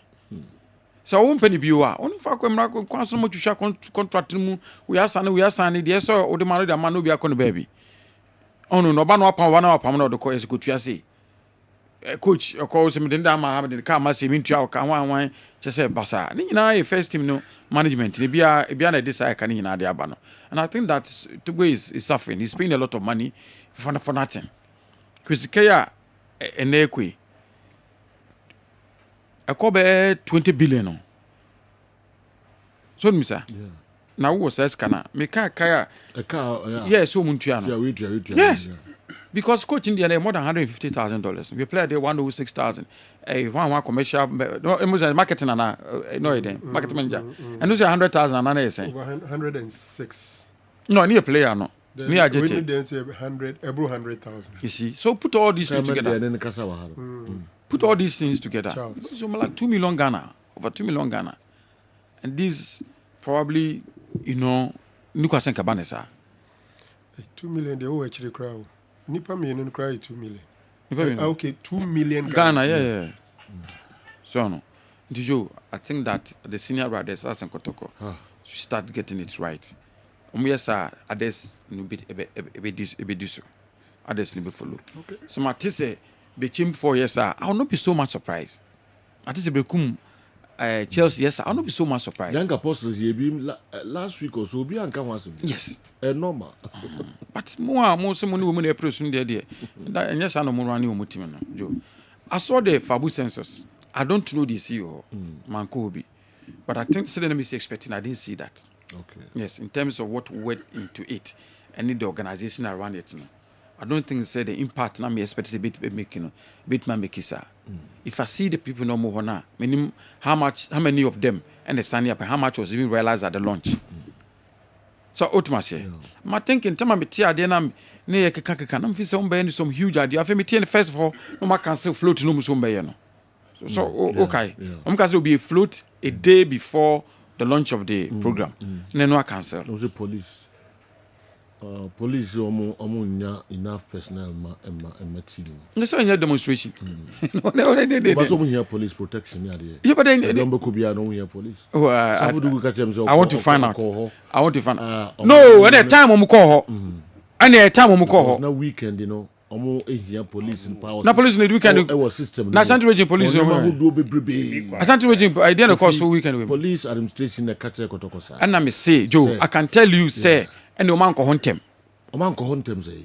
Just a police no so ohia no, o person ohia no you ya so book na advance o cho letter ko. No mo person now o be deploy weekend no. No my ba on chama de nru when na o my deployment we. Didn't make us say there was no any major event in Ashanti region. Like I say, o committee police to it. I don't know. You don't know. Baoka say major. I have followed this. I have followed no request police we are. Say go ahead. No do aka o plan na o ba be no. Into we obey our names obey all the date na ba no. First thing you to contact police even for security at the event cry. Well, I'm yet to know. Didn't make us understand? Say demonstration. And no me who time call. The property police administration it say on be here police for be for sa event no. Into no kotokode no too bad omuntimi nya enough person of amount. Yeah, but it's our job to interrogate. So no can ask them, but it's our job to interrogate. Yes, sir. Let me tell you say demonstration. If indeed police then a reason, Senenka, they should be able to state it as part of their release cancelling way because deal, but circumstances beyond our control. I think that was the official reason assigned. So muka say police administration and there's so many enough men for them into postponed it. I'm sure some common release they could have captured that. Well, it is Obi and say and no the reason. Almost more personnel force I don't blame the police. Me them in person may blame the police. Me feel so man ko hontem. Yeah, I know what to do. Okay, bro, fi am weekend na ba bi si po me feel so man ko hontem. San ma dwen me because you see the men who say demonstration a officer betimi e dey tension abakrom e dey rift betimi abakrom Joe any there who here police for be but nkofo no so na de bia ya nkofo de be float we am de no ma fa as last time police for the send ya na kan ye tie de bia float number yenimu pepsolent for crack of no ma fi abroche ba be float wa ka be for the number bomb be float wa de bia won float mu de police for send ya na kan de bia won number yenimu pad e ma pad from be fa yenimu de bia and I hu mi say hu bia na me hu bi na police for na hu any emra police and the police for the send account be say hu adekunti a omo say omo de nipa ekwa be say me hu exact saying so it's our job to interrogate, it's our job to probe. So if indeed that is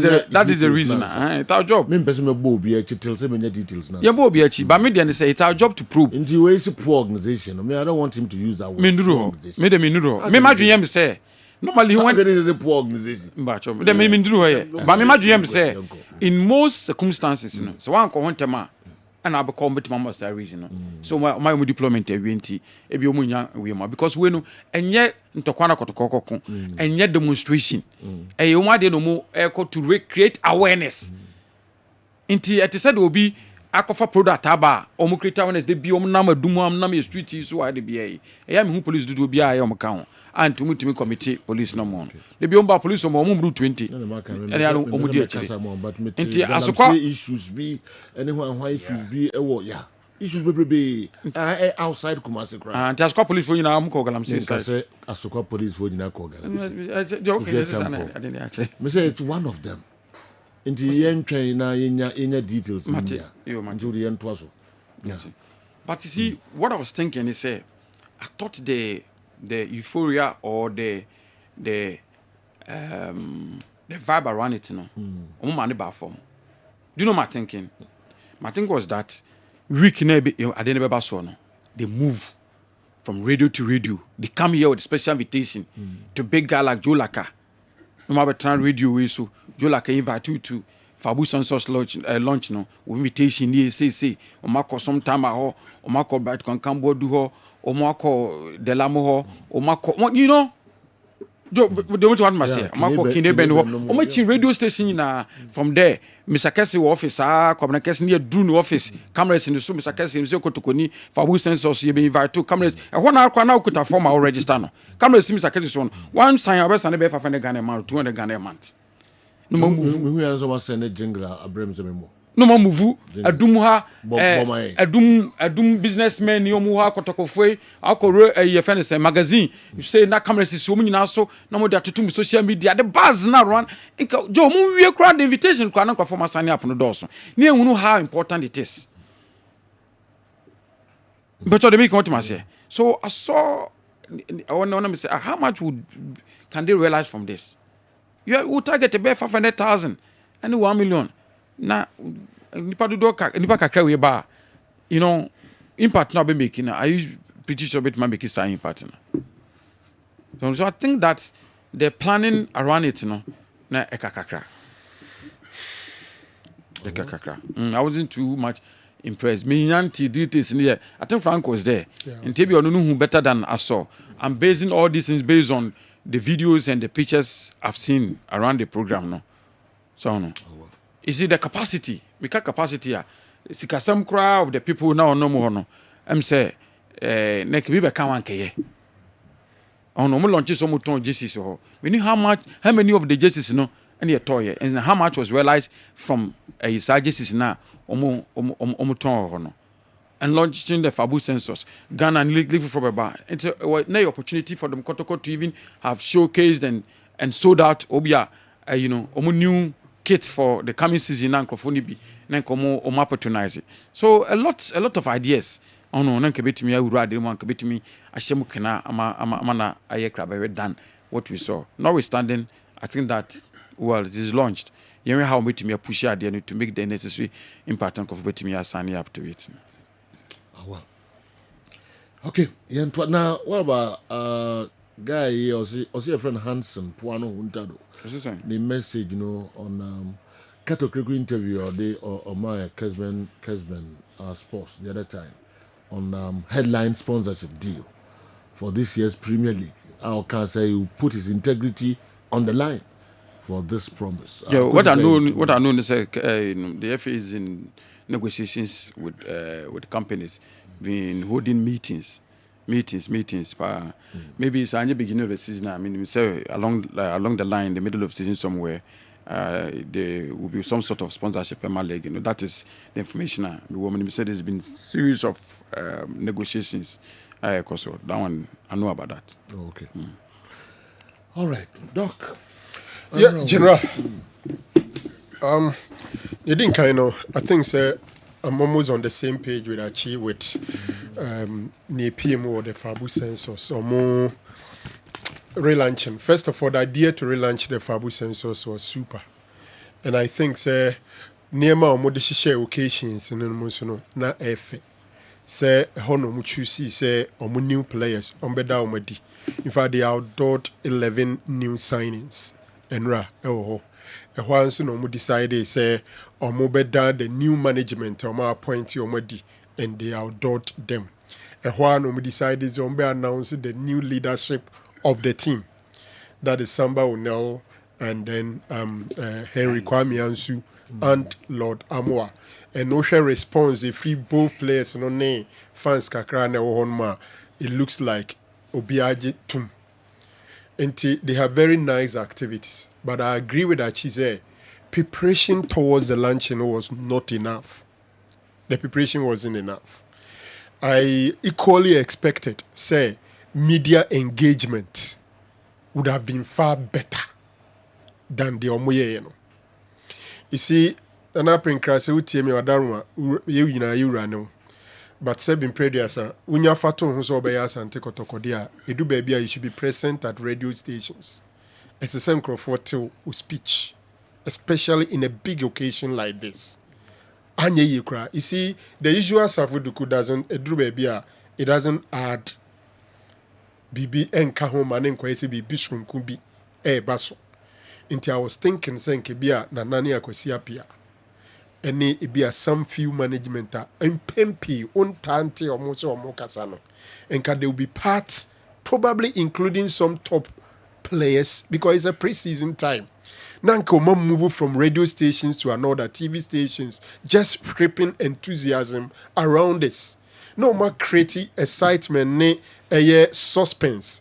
Brabesha a new captain a year baby, you know. And once no more announce the signing of the new coach. So activity no na pregnant with a lot of news and can they say chita for ni na be bepe. Another thing, and they say, I'm not sure something or publicity no baby I say bimpo mbe or shin Jesus or I may bimpo and crofo. Are you ready? I prepare Abba. Because it's an avenue to make money. So for me, it should have been part of the publicity. The Osha jerseys now, clearly it was last season's jersey. But the MC, either it was a financial and now be no cars next season jersey na yebe ocean. For me, there's something Obia be proud of what you could see in the hall because players in the since time. And even if it is 10 years ago, how you brand it and how you communicate. And the Bema Iron Crofua Kono. Say Jason out the J FA Cup no. And now JC out the share House of Folk J President Cup. You are going to Ocean. Another aspect of it, the invitation aspect which Kofi talked about. I expected say and Kombe engages some known Kotoko fans as Sebiu. O machre ebrebi atwam say ba yenyi bi mu ombe yibi de aboa. Nanko makom office. Camera si so amom the needed publicity one register omo ehwa no de obetime di kan atu akra no ade a ebewo soro nti I think say ahoboaboa no mo ye de akoye lunching no it wasn't enough. I'm not too sure whether they were too eager to do it and travel because the fabu sensors no the general utie nkomuni ye pa clearly eno ne ade a omutumi ye no mu ye ni ye a ebetima pagya kotoko edna ba beka the elite clubs no because me tie my dream say enema mienu titiriu and the elite clubs no Ali ne Zamalek ne wan no omo de sin kotoko sa enema mienu no yesika ene management personnel sa ye yi omu say omundi boku nanim ukofa Ali ukofa or say Simba ene omo makan na obekọ akohwem no na cheze omo background in managing football club no very solid. Now, omo go into production. Now, say the different elements of production. But we say the human resource is the most important aspect of production. So, nipa na udi omusi ono. Omo na ebe akotena se adwen afa kwan hodo mbe fa so a.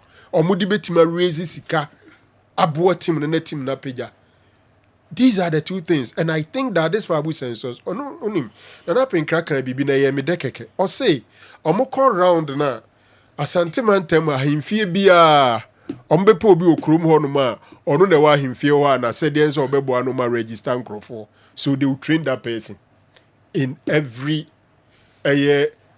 palace within the region palace bia himfie bia no na ebia abranto abi ho ana se fi krom onom no abranto abi krom ofo no fi say ono no mu training na ebeye yi a na ono so afa ato no ho so se omoma no laptop any phone na omba equip na man dia ya no maye. You see the good thing about this thing says so spend it sika edinya nipa emomu register until say bi omu bejai no ebeye ade sika brebia wunya.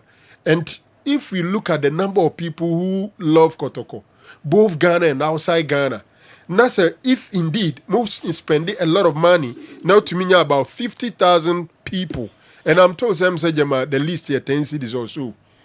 Say unya 50,000 people paying 10 cities. It means that you are getting 5 million Ghana cedis. Titoska 50 billion. At least that alone is enough. Say every month. Source of money and be so I think the idea to relaunch the Fabu sensors was good. But ahoboaboa no mo ye e de akọ lunch no ahoboaboa ne seem to be bribem. In fact I was there and then me kodro no personally I was a bit disappointed with the number of people I know on because me konem nim say me ko to dompa because asante kotoko na efre but the any general something any pay be kotoko matches. I agree. No, but that is why you need to put in effort. Conscious effort. Effort. Unim say matches nipa matches. Anything that we look so here now, also put in extra effort. We saw what happened in the President Cup in Accra Stadium. Because we say be an same match in Conform. So what do we do to get the numbers? And the result we saw what the Gaka in the President Cup or Mobile Accra. You results.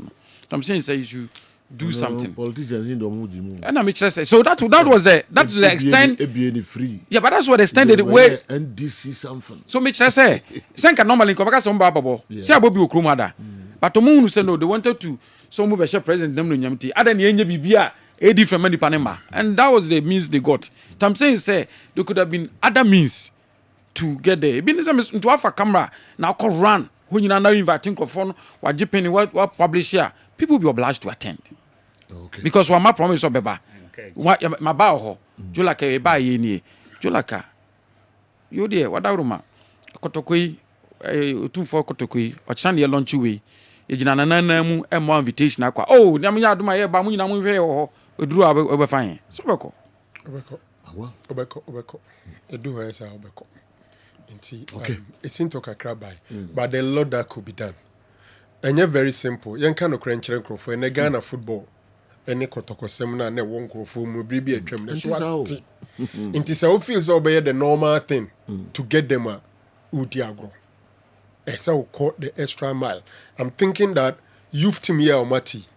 As I say, Omusha say, I'm fine saying in a hini and some person who register and for no arrange a football match involving the youth team. Se player because senior team no say week no ni assignment and bibia ye de ba kumi no aka ho enti as part of the friendly no eno ne dey twim krofo ama ma behwe ball no na ya register omo okromo no. They have to look at several other ways. Otherwise, a better thing say omubinya number na omo epe no. I think say the leadership omo the Kozito to omudino it was in order. Samba O'Neill, just 1 year at Asante Kodokobani leadership and Niema Wayeno, a day you be young. Henry Kwame Nsu appointment and name Kakra, but send is it to Chichimono or say leadership there, Niema Bibri, and I agree, say you need a very calm, composed person. Me personally, say me coach almost every time in center backs and a BM captain. It is a minial center back was a leader. Yeah, na me pepa. And also would in summer or the commitment level no was super. Commitment level or discipline. Or to say, drop in so uncomplaining. Obeying the training. He's almost there. The discipline level. No, Frank. I don't know. Say, I want to say, oh, sir, on say no 10 years more. And currently. So he's not the main captain. Maybe currently, oh, he pecking order crana. Phase 2 and 3 could be on count. To make him an assistant, you know, that's what I am. I'm not saying I don't accept it. I'm saying for me, I'm for it because he's disciplined, he's matured, and the presence in the dressing room, other players respect him. Nisma meeting the positives. Yes, indeed. That boy. Samba O'Neill has been said to my Ufrimba, no a captain or by. On the pitch, you see Samba O'Neill said, this is a captain. Into for me, omo leadership no super. You know, I'm for 1 minute paying for Uncle Morocco. Black Queens. Yemomba na baso. I think for some 9 years I think they are making it to the semi-final. Women underdogs. No akwa yibibi. Winning mentality. Yeah, ni Morocco underdogs. Especially in Morocco. And they are so much. Manchester were strong going to the Club World Cup. We won the They had won the Europa League and Conference League. Yeah, and they finish top 4 no kwan fa so be wura mu no that time na the power. There's a latter part no more form. Yeah. Very form is serious. So kwan fa so ko fa e ko share. Nottingham Forest. After now we bomb Alaska, it is on chance say 69 na Alaska that's all. Manui masa ko fa say we have. Who's why dey? Oni and the Muslim hu dey ntia Alaska that's all na. So maybe I be cast. Oh, aye. Or it depends on game chrono and then the selection. Na game aku be come some dia sen. Game chrono the selection the tactics of the game. Okay. Na me why. And the same pam no. Oh, me say na mo happy. Me say na me wa. We dey come before. One kasa ombo. Nipa be go prison ya dey ko no mo nya ho hwe mo ni. Do na so ni mu bi. Konsa wo nipa be. Do na so ni mu bi. Asem no mo ni mu ho hwe na dey ato mo so. Yes. Do na so ni mu bi ti say agra. Ya wura one o, ehun say kala aba. Weekend ni nya sam ketu akra. Ma mi ntie kwa miki kakra bi na fe yenko donkro no mu. Kala mi hu woni kosu an minim say white no wen. Debi We are the good point. Monday, the annual fan. Jose. Miss Obaha Monday, I do be annual fan. Why? So free weekend whenever somebody die. Oh, free weekend and a weekends in a year. Weekdays in there. Not much about weekday and weekend. Monday, they'll be fan. Me who the Nikusu after black and one of him. Who white? Dabi kalon na yi ba ko se nani no onu. Baby I obi ade white no. Ono no dia na white. Nti a one we ni. Wine color bi. Na so ni edum. Woni na dum. Ana me apese. Ano ma.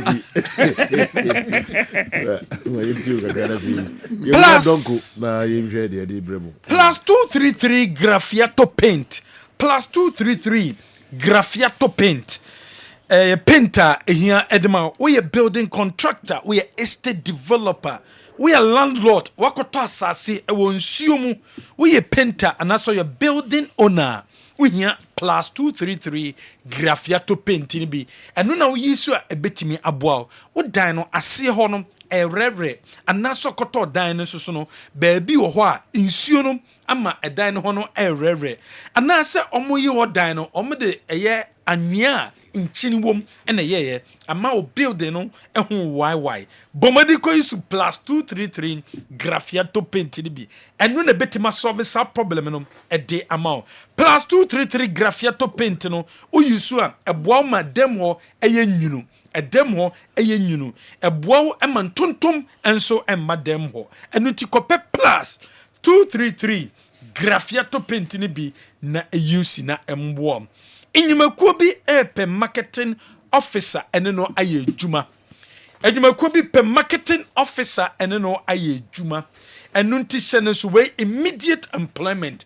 Ene manim ye ma wo juma no company kese ene pe marketing officers ene omo aye juma. Requirements no eniem qualification here diploma HND anase kuta degree a hye so we obia we marketing officer ope ejuma yi edaho salary ye commission ye ewo ho enunti se we obia ope ejuma aya a big company ukuta diploma ukuta HND anase ukuta degree opportunity na ba e dia ma free number we 0595 75 4588 0595 75 4588 we obia we marketing officer and a pay juma controller staff uni problem yebema kwan no wetimi enya loan na juma bia episode ye bia no na unso etimi wetimi enya ede aye eno ntie mane nyo problem bekwan oboase Kumasi Brown for region sunyane ubehu yen enso ewo hom your number there is 0595 754588 MTN everywhere you go. MTN say with data na betono. The about 50% additional volume data in the account. And nunti dial star 138 hash obeto data home. Star 141 hash obeto data. Star 170 hash obeto data. MTN say ko womo app ni so obetimi ato data bia beto MTN so bia no yebema 15% additional data at the account. DSTV so much more. DSTV your home of entertainment. Ope baby entertainment e wopa e wo DSTV decoder so ope baby abenya sports etimi ahwa e wo DSTV decoder so enu nti DSTV say o reconnection no memfa mbomo office tenafie na dial star 759 hash star 759 hash ebema opportunity no na wetimi reconnect with decoder no high sense kope high sense womo empo inyama ne bi womo bibia betobia ebema 5 years warranty enso ewo ho adibia betobia no ebema 5 years warranty ewo ho se we obia pet television gas cooker washing machine unya smartphone sound system water dispenser unya microwave blender rice cooker kettle iron air fryer high sense dear ɛna wɔsɛ wokɔtɔ bi because wotɔ a ɛbɛma warranty ɛwɔ ho ɛsan so yɛ papa yɛwɔ Kumasi City Mall yɛwɔ Kumasi Edum yɛwɔ Kumasi Edum Post Office ɛna yɛwɔ Kumasi Tafo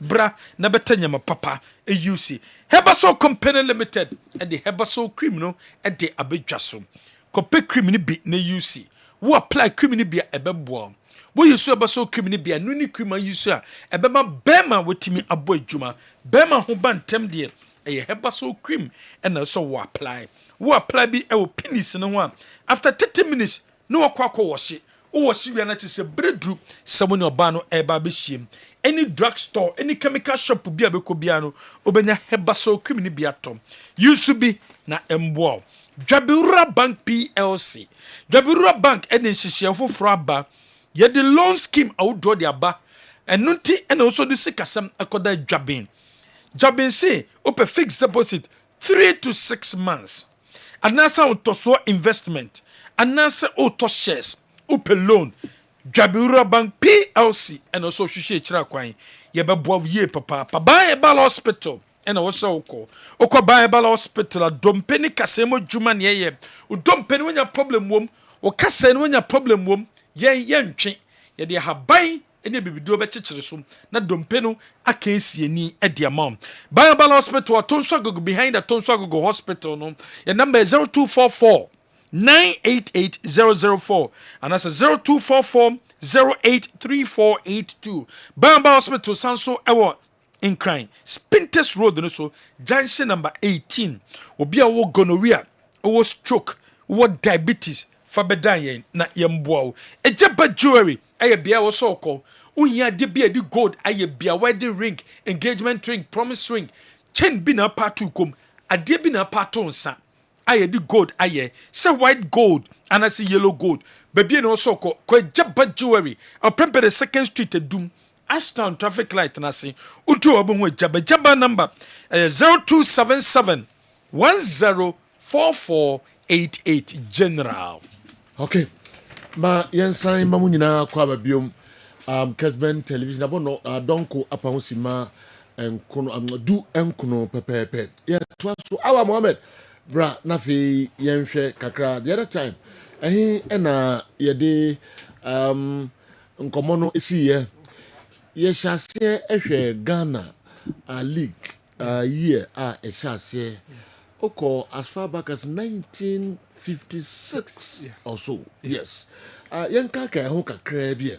Na fi ye di fam kakra bai na ene de odi ebre. Yeah. You recap the other time the transfer no bai. Yeah, to us who eka about how even the football as a sport started coming in Ghana, where the springing up of clubs from Excelsior in 1903, where the likes of House of Folk 1911, where the other clubs, Ebusunya Dwarfs, Sekendi, 11 Wise, to the likes of Asante Kotokomo Mubaya, were under the leadership of Mr. Richard Akwe, who was then the Good Foods Football Union, the leader, then to John Dakwa, Mr. Richard Akwe again, before the coming in of Ohinijan. But you saw, say, under Richard Akwe, we attempted to form a league, in 1956, and how some clubs pulled out.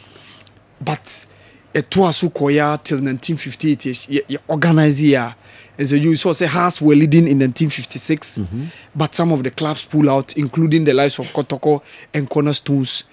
So say you, even though Hearts were leading, so they emerged as the champion of that tournament, that league now. Okay. Yeah, in 56, yeah, but clubs need to pull out. Okay. So yeah, all right. But Hearts of Folk were leading, so they emerged. Okay. So they emerged. So Ohene Jan Ba in 1957 as the leader of the Ghana Amateur Football Association. And the following year in 1958, ye boy Emma House of Folk ebe the first club to win the Ghana Premier League. After that, near no more leader, and also a year abandoned due to how said the clubs a pull out. Okay. Yes. So the Joe now House of Folk squad no Omode 2 our picture. House of Folk squad. Yes, 1958. The first league champion. Yes. Okay. Now obotuma kaka edini kakra. Yes, the Joe now HP Nyemete NT mfinfi no. Okay. HP Nyemete. The Joe now Agrifin was part of that team. Seju Ado Odamtin was part of the team. Okay. And Seju Agrifin now so me re finitum. Ofe Dudu was also part of that squad. Seju, it was a great squad of House of Folk during those years. Seju, the first Obe 1958 league na boy now. Omoji no Seju. Those were the pictures. 58 league, you know. Ebia pictures into me nyaba was a list Adukwe Lai, Seth Ajay, CD Arthur, Norte, Adudakon, Charles Adu Odamte, Ofe Dodu, Amadou Akuche, CK Jemfi, Ajiri Finn, Nida Wuna, Robertson, goalkeeper Lante Mills, AA Mampong, coach Roberto Drew and Ken Harrison from Great Britain, 1958. Yes. Hearts of Folk squad now the G League, you know, and they names, you know. I don't know. Our Mohammed Debeto Kessben television, so when you look at this, Hearts of Folk, we need the league, no. But Sejo Kotokonsu went on Ukaina Mfumu and that squad mu Babayara Dogo Murumu ewo. So Seju Babaya from this picture there, me recognize it by Babayara. Okay. Omo from the left, no. From the left, Yes. Babayara, Yes. right, also Salisu. Okay. Okay. Goalkeeper. Robert Mensah. Is it Bafu or Bisa? Goalkeeper Bafu. One thing did that. Is it Bafu? Okay. All right. My main listener was now goalkeeper. No. Kwabafu. Yes. Good old Kwabafu. Yet I didn't. So goalkeeper Kwabafu no kaho. Gago Moro. Kufinti. Enu. Kwabna Doji. Boy Koka. Dogomoro. Opoku Mensa. Babayara, Asibe Boache, James Kwache, SK Awua, my friend teacher Awua, Salisu Muhammad, Kwame Adakwa, Fred Akufu, Wilberforce Mfum, Akwesi Amofa, Asumadu, JK Menu, Kwakutewia, goalkeeper boat yo, Kobina Otu, Kobina Badu, K. Enin, and E. Okai.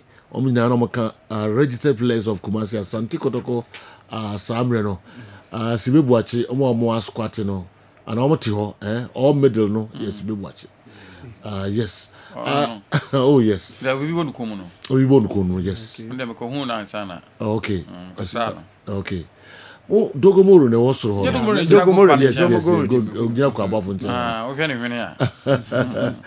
okay intina and so no our yentu aso so those were those squads of Kotoko 1958 wow akabe 2 years now almost 70 years now so yes so it's not easy it's not easy so this league is omu nyina ni hobium e picture ya ho area omu nyina afri bia Eddie bia so you including the House of Folk squad. I can't tell. Yes. And they mean to me out, but Kotoko squad did it. Me also bia anti assist. Yeah. 1958 squad. Wow. Yeah. So 58 you find say how many years now? Almost 68 years. 60 yeah, say 2025 67 yeah. Okay. So but that's the place no 20 years crowd. Let's just say the own your tias crowd 90 years. Yeah. Okay. So Sejo, what happened under the during those days? You know more so they are COVID 20 years as but I'm can say. Sana list no anyo win na net. I'm no more nyini pa. But list nyo win na net no. I make up okay starting so okay. I'm there ho no. E bia na bi you more no 20 years as de we mu trinwi dia. Yes. Wow. Our yentu aso. So Sejo, na make say we mu nyina happen under the leadership of late Ohinijan. Ohinijan, okay. So he was the one who was able to organize things. So Sejo yentu aso with the legacy of Ohinijan no. Sejo probably Metimiaka said the most powerful football person Ghana has ever seen. And you will be to counter. Ohinijan. Yes. And you will be to counter. I don't know. Yes. So Joe, from 1957, when he became the leader of Ghana Amateur Football Association. And for nothing, and I didn't to Accra Sports Stadium. Actually, you free for various reasons. Yes. Or Hinigan Stadium. Yeah. And to Sokwa. Yeah. So Joe, 1958, he affiliated us to CAF. Who said Yeshasi Boaf from 1957? Yeah. Ewo Sudan and Ethiopia on side on them. Yeah. Then of course the following year he affiliated us to CAF. Okay. He rose to become vice president of CAF. At a point when Mustafa was an Egyptian was the president of CAF. Okay. He alongside Yednachil Tesema from Ethiopia were the two vice presidents. Sergio at a point in time now a FIFA executive council member. Okay. Yes. Sergio my chance on the telegram be our trauma FIFA. Sergio ka omo de beto so ananka. Ni anka yakan. Enti yenhwe. Yes. Na ye de ba de na telegram me. Na ye be called the 1966 World Cup. Na FIFA allocated slot no to various continents no. So Sergio FIFA gave Europe 10 slots including the host nation and England no. And Sergio na South America's enclave no baby Brazil no money Argentina mo on so Sergio no mo so 4 slots. So Sergio na ka 2 slots no. The 2 slots, one was given to North America baby Mexico no money US mo. Yeah. And the rest of the slot I know see one no will be shared between Sergio Africa, Asia and Oceania. So nature slot no enye definite. As I said, those continents, you know, pass it through a playoff to determine which team becomes be free that slot. You know. Now, Kwako joining the rest of the teams. Then time now World Cup is 16 teams. Okay. So Sergio throw this telegraph to Stanley Rue, who was then FIFA president that time. Say because they are Africa, yeah, betray you free. I see. Because yentimi participate. So Asia or more representative in North Korea, any Australia, any ball playoff, and a North Korea dinya qualification. So Sergio after that, no, in the next World Cup after 66, no, Africa was given a slot. Okay. Sergio Nina it was the handiwork of late Ohinijan. Yeah. Sergio Onono or twice my yes, sir. Sergio Onono ma Kwame Nkrumah say advice say the trophy for the first organization of the NCAF Champions League. No Sergio no ma sade no. Okay. Yes, you be ball semi-final and the final no Accra. Near Oryx Douala share Real Republicans. Yes. Okay. Yes. Sergio no ma Dr. Kwame Nkrumah. So that even the first champions, you know, my friend, the Kwame Nkrumah Trophy. Okay. Yes. No, my friend, the Kwame Nkrumah Trophy. Oryx Douala from Cameroon, and the team are winning the first edition of the CAF Champions League. Then we more Black Stars. Black Stars. Yeah, we more Black Stars. Okay. Yeah, President Nkrumah a team FIFA now, and also a team channel. We more Black Stars during those days. No. Okay. Yes. When you dinner family. Dini di menya. Okay. Yes. All right. I can still identify. I can still identify Babayara in the picture because Ononoti or Henejan and chain. Okay. Yes, I can identify Babayara. Babayara okay. So Sergio, who had in legacy, she had a contribution. Sergio, apart from even football, who's Nkrumah the director of sports man. Emma even she had a contribution. Yeko Rome 1960 Olympic Games, the first black person to win a medal. No, a Ghanaian, Clement Kwoti, boxing. Okay. Sergio, as way back 1953, now in Ghana, shall say, organizing boxing bouts just to whip up the enthusiasm within the country, say, bet promote to sports. Sergio, ni legacy the Edoso. Uhe Juma Wabeye from CAF to Africa. Sergio, ono no lobby ma yenya 1963 AFCON, it was the I see. Yes. A G, Eswa Toa so called 1965, Esa defended the title in Tunisia. But Sergio, after Nkrumah Kuno, and the government and mobile National Liberation Council, ni free position by virtue of that, Emmanuel Luzu ni position, both CAF and FIFA. Okay. So Hinijan. Because Hinijan. So Sergio, that was the end. 66 school, no? Yes, after 66 school, no. The position now, no one as the director of sports, our country, no, Oluzu the position. Yeah. So subsequently, the position of FIFA and the CAF and so was lost. Okay. So Sergio, that was the end. But this is the legacy of probably the most powerful football person the country has ever seen. Yes, Sergio, for me, okay, Ohinijan is the man. They free on one next. And he find the best here. After Kuno, Ohinijan free home. Yes. Who's after Ohinijan Ekuno Esieno? Ohinijan Kuwe. After Nkrumah Kuno, rather. Yes, we saw how Ghana performed in the subsequent AFCON competitions. Yeah. 1967, 68, we went to the final. But Sergio, unfortunately, we lost. Okay. And then 1970. Sergio, the legacy, no, it was so because we played 4 consecutive AFCON finals. Yeah. We played 63, 65, 68, 70. Won 2, lost 2. And that was when Kotoko also started participating, the likes of World Dwarfs, 1966, Champions League, Kotoko 1967, the Omuluzu by toss of coin against TP Mazembe. Then, of course, in 1970, Kotoko were able to win the title for the first time in Zaire. Okay. So, Sergio, that is how Ghana football continued after the exit, due to the, or owing to the coup d'etat na, our country, Mora. Oh, okay. But, as a 60s Numuho, after 58, had to focus win here for the second time. Okay, leagues no saying. Okay, 1959, 1960, 61. Is it yes. Kopim says school no buy. Yeah. She say league matches in the area. Yes. Memphis Black Stars in Befra. Okay. Okay. The league matches in the area. 56 hard to folk. 58 hard to folk. 59 wine, 60 wine, 61 from the Royal Republic time in that order. And from 2024 Gold Stars the winning. Into Sisu Ayeba. The Yenya no Mramisi 2024 Gold Stars as well and Sana. Yaba national teams are hold on. Okay. There's a Black Stars. All right. Awal Mohammed and Ewuram Kakrade ama yen. Nyame yadom ochina obesan ba na ba beto aso ye kaka ho kakra ye baby a Ghana league na nkasa kra no e free ya e bae.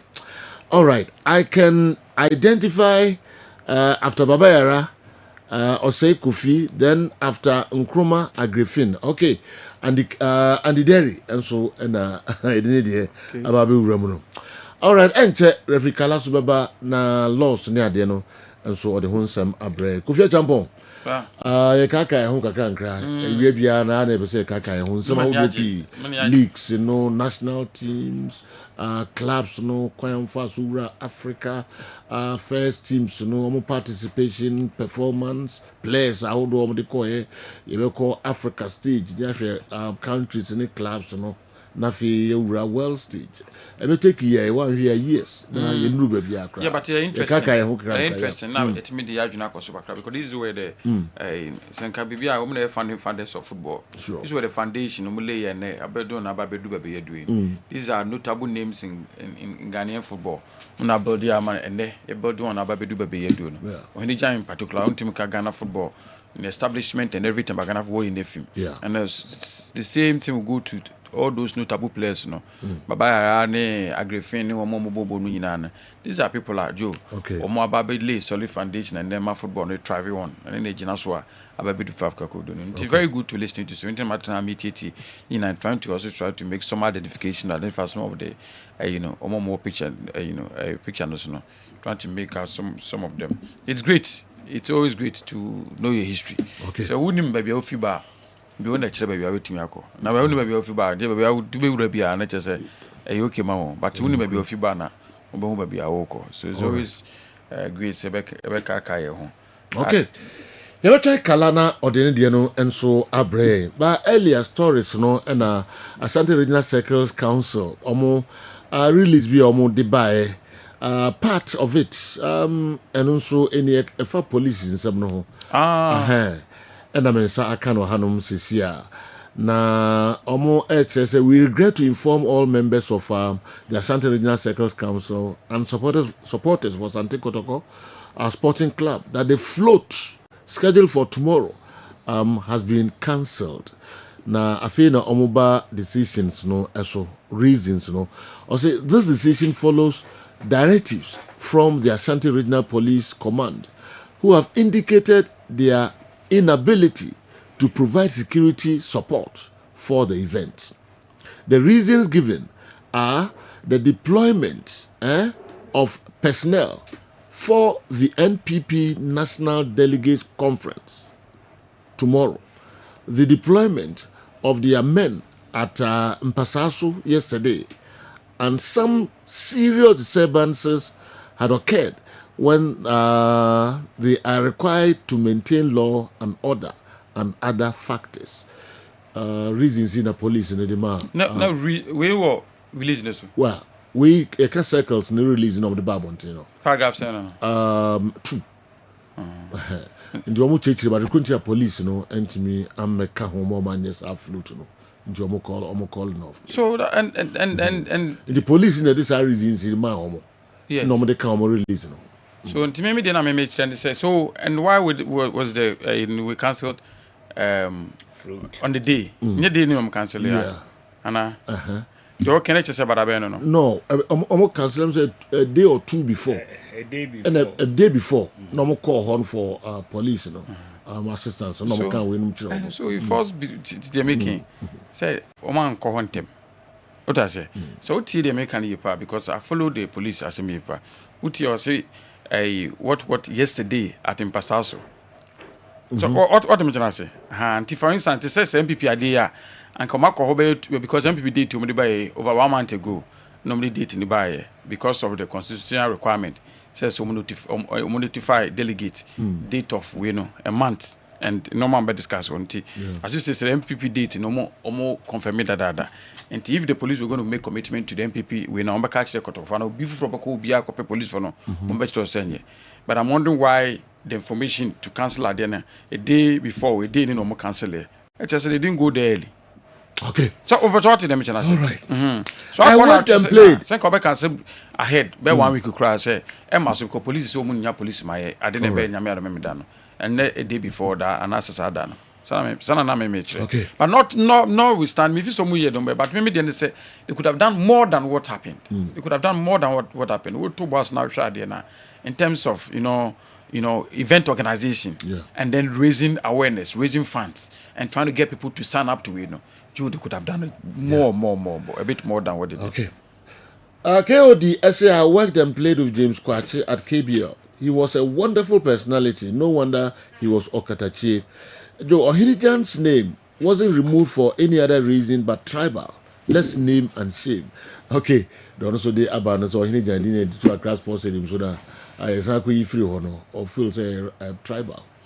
Nti members about discussing me hu yan about discussing ono na de aba me nya asem bi so e kire Henry Ansu onim say before say Zito beba no the din na number 1 on players a mo be release you do be assistant captain Kotoko say so na ye kana asem no ono nanka number 1 player on be na free dabe before say Zito beba Ogum no great. Yeah. No, there's no job because the coach be the place or team so what must say and the coach to buy no obo de bia na obo pa John to be honest was as one rise the assistant captain of the team. Check captain there, now know say sometimes it goes beyond a bia or say the more captain just say we are the best players. Yes, some of them are the best players of the team. But sometimes they go beyond just being the best player. With subine leadership qualities and they with discipline in normal, you're able to, move people we be away we influential cast mamuti or mo CBB normally be team room so Henry might be playing but might not be the best player be on the pitch or best defender on the pitch but and so some so quality because what's Akra so to my captain what's Akra be 50 minimum that's it so it's good say at least why you will be different from when the move between maybe about 4 months ago and then maybe it's my banner he's prepared to learn into a also called to justify the ane cano so plan back a crabby a moment so on the mission the margin says that time or late number 1 so muja manakomuja manakoya and they know ya assistant captain and do you want to give the players opportunity Joe Metima establish your more with minimum all right. Champion to the GFA Vice Chairman, Mr. Makado, did very well yesterday, donating 50,000 cedis to Kumasi Asante Kotoko for their 90th birthday, which falls on August 31st. He needs to be commended. Makado, yes. 50,000. Makado called Prempe College, Kumasi boy, Sasun Trust boy. Inti Biana Yakawa Hayo, on some Makado, GFA Vice President, about 50,000. So, from Onuankasa na wow, wow. Na mumu nimuno. Oh yeah. Oscar American man. But them person be say, it is only now be to say Mr. Makado, Makuma Kukura 10. Oh, program we na sia. So I feel the one say akwa babisi. Oh no, yenye nipa Makuma ku 10. The same as Makado, I would Medina so be 50,000. I say no, 5 billion. Something me just say the program na super. Yes, Oma hunisa. Oh no. To me nyankofo frefre, the so mo Makado mo level no sa no mo ba no be donate. Okay, you be able to donate 50,000. But 50,000, 10,000, 5,000, one no me now so sign up to the Fabu sense sir. The program could have been a lot more, organized than what we saw. Yeah. I don't take anything away from Omo organizing, but I think they should have put in more. Okay. Especially in terms of the invitees, new players. We never be for. I was saying, I think bigger than the who. Yeah, they could have done a lot more than what. All right. Media no more involved media ni. invite you. No. So you see. No. Nobody invited me. And one said, wow, what did jingle bram say? Sabi producer. But jingle, no. Sabi. And the crowd may be wrong. Just that. Ebia, Laka Sebia, Onyisikeni. And the crowd may be wrong. But the influence of people who follow football, people who listen to football, no. So, what I say? Ebia, Ebi Onyisikeni. But the influence in terms of who follow football, who football, so. Kessben, sometime when no they are called in appearing on the show, you are not only inviting Joe Laka, you are indirectly inviting people no Kessben. By appearing on or your passports, you are not only inviting sometime, but you are indirectly inviting those who look up to him. It could have been done a lot more, better and bigger than the So and especially sir, Escafon known Kotoko supporters ka form ka transfer draw list chale fa adwene bra o for nu hwe asafo hwe a hwam ne wo ho wo so for nu hwe adum hwam ne railways for nu hwe magazine hwe a hwam ne wo ho wo so for nu hwe da ban ne ahojo asafo hwam ne wo ho na then jo ya tini bagum ne ka ko no so first na ka Kotoko na ni pa di akiri gigi na you need to make an effort but yeah on abo kan e betimi aye say make an effort yeah good idea and I say I should be and run. I'm sure they be adam ko say FIFA pese the next season crown or the baby bad football mu say anka yeah bobo in course of play na unya penalty ya na say obo na say a rebounder and no ya boy wi et say there ya bo shoot out na ya bo no to go for the punch go unya another time any day okay embo it is animal we know mu say obo penalty ya time ma time the bo stand ma bo penalty time ya pon na obo time added no to obo time added no na ebeba na ya kwakobo de sa and you penalty ya o say ebo wi ya ma more rebound ni bi un say your time ya pon baller na say obo time added ka time na so obo pon na penalty ba say ya na ti o ya bo wi ya ma obi amobi because of play na no and so about 47 minutes in 47 minutes 1 minute after 47-1 now be a penalty ye je penalty to honoma ye boa ye mo bi what's any new one idea there be a order that and the order that see a order that it's a penalty sir in case say a poor match say a poor akaka kraba ya pon 47th minute na say open and e be a wo boss second we have penalty by so just say emrana ma ho kwan say bo penalty na mom mema rebound but moment that obetche na no e bo pole upon memo bi amfa I haven't seen that in application yet but pages measure for game na we say no all right time aso no afro ma ba wo so na be to boy no come rebound no boy na go keep point say na no pon so ajoja say ono no pon referee point say ko ball yes o dey afena okasa just o person say they did no person dey eno so ba next season say the be ya so obi bo penalty no o say nya advantage go keep na break ground so if I understand you the person chene say time now obo we no time aso ese ko referee point but oba ala no so bo nti she go cranka no on your kick off okay bopon nti a time factor but your earlier explanation in that say as about 90 minutes we need time atoso na obinya penalty no ba onya opportunity for rebound emra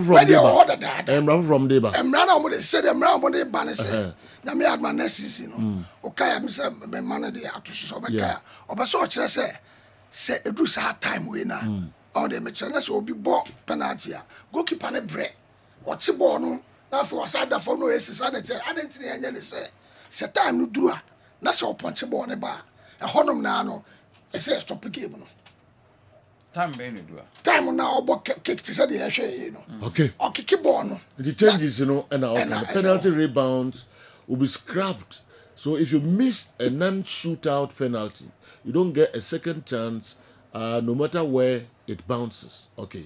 So let me try. All right.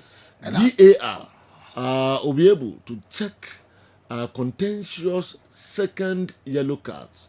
Currently, it only checks straight red cards. Okay. VAR will be able to check contentious corners that lead to a goal if a clear error has been made. I'm saying I want to within a week. Yeah. So these are the things that on person from them say the bear be man I clear. Ko ya na mo for FIFA no for say ya na ma echiti other team. They say they again. No, say na me hu no. Because I'm not too no de ba no. Ba kon agree ba kon de e me hia kakra. Contentious second yellow card and I agree because it leads to red card. Inter straight red card there. Mutim ko via ko check me who say ni say because I know so you no pa kono fi match ni mu. No nya yellow card first, no nya yellow card second na. Red ne follow e na fi game. That ain't na who check na who say indeed if on pa ko deserve second yellow card which will lead to red. So I agree.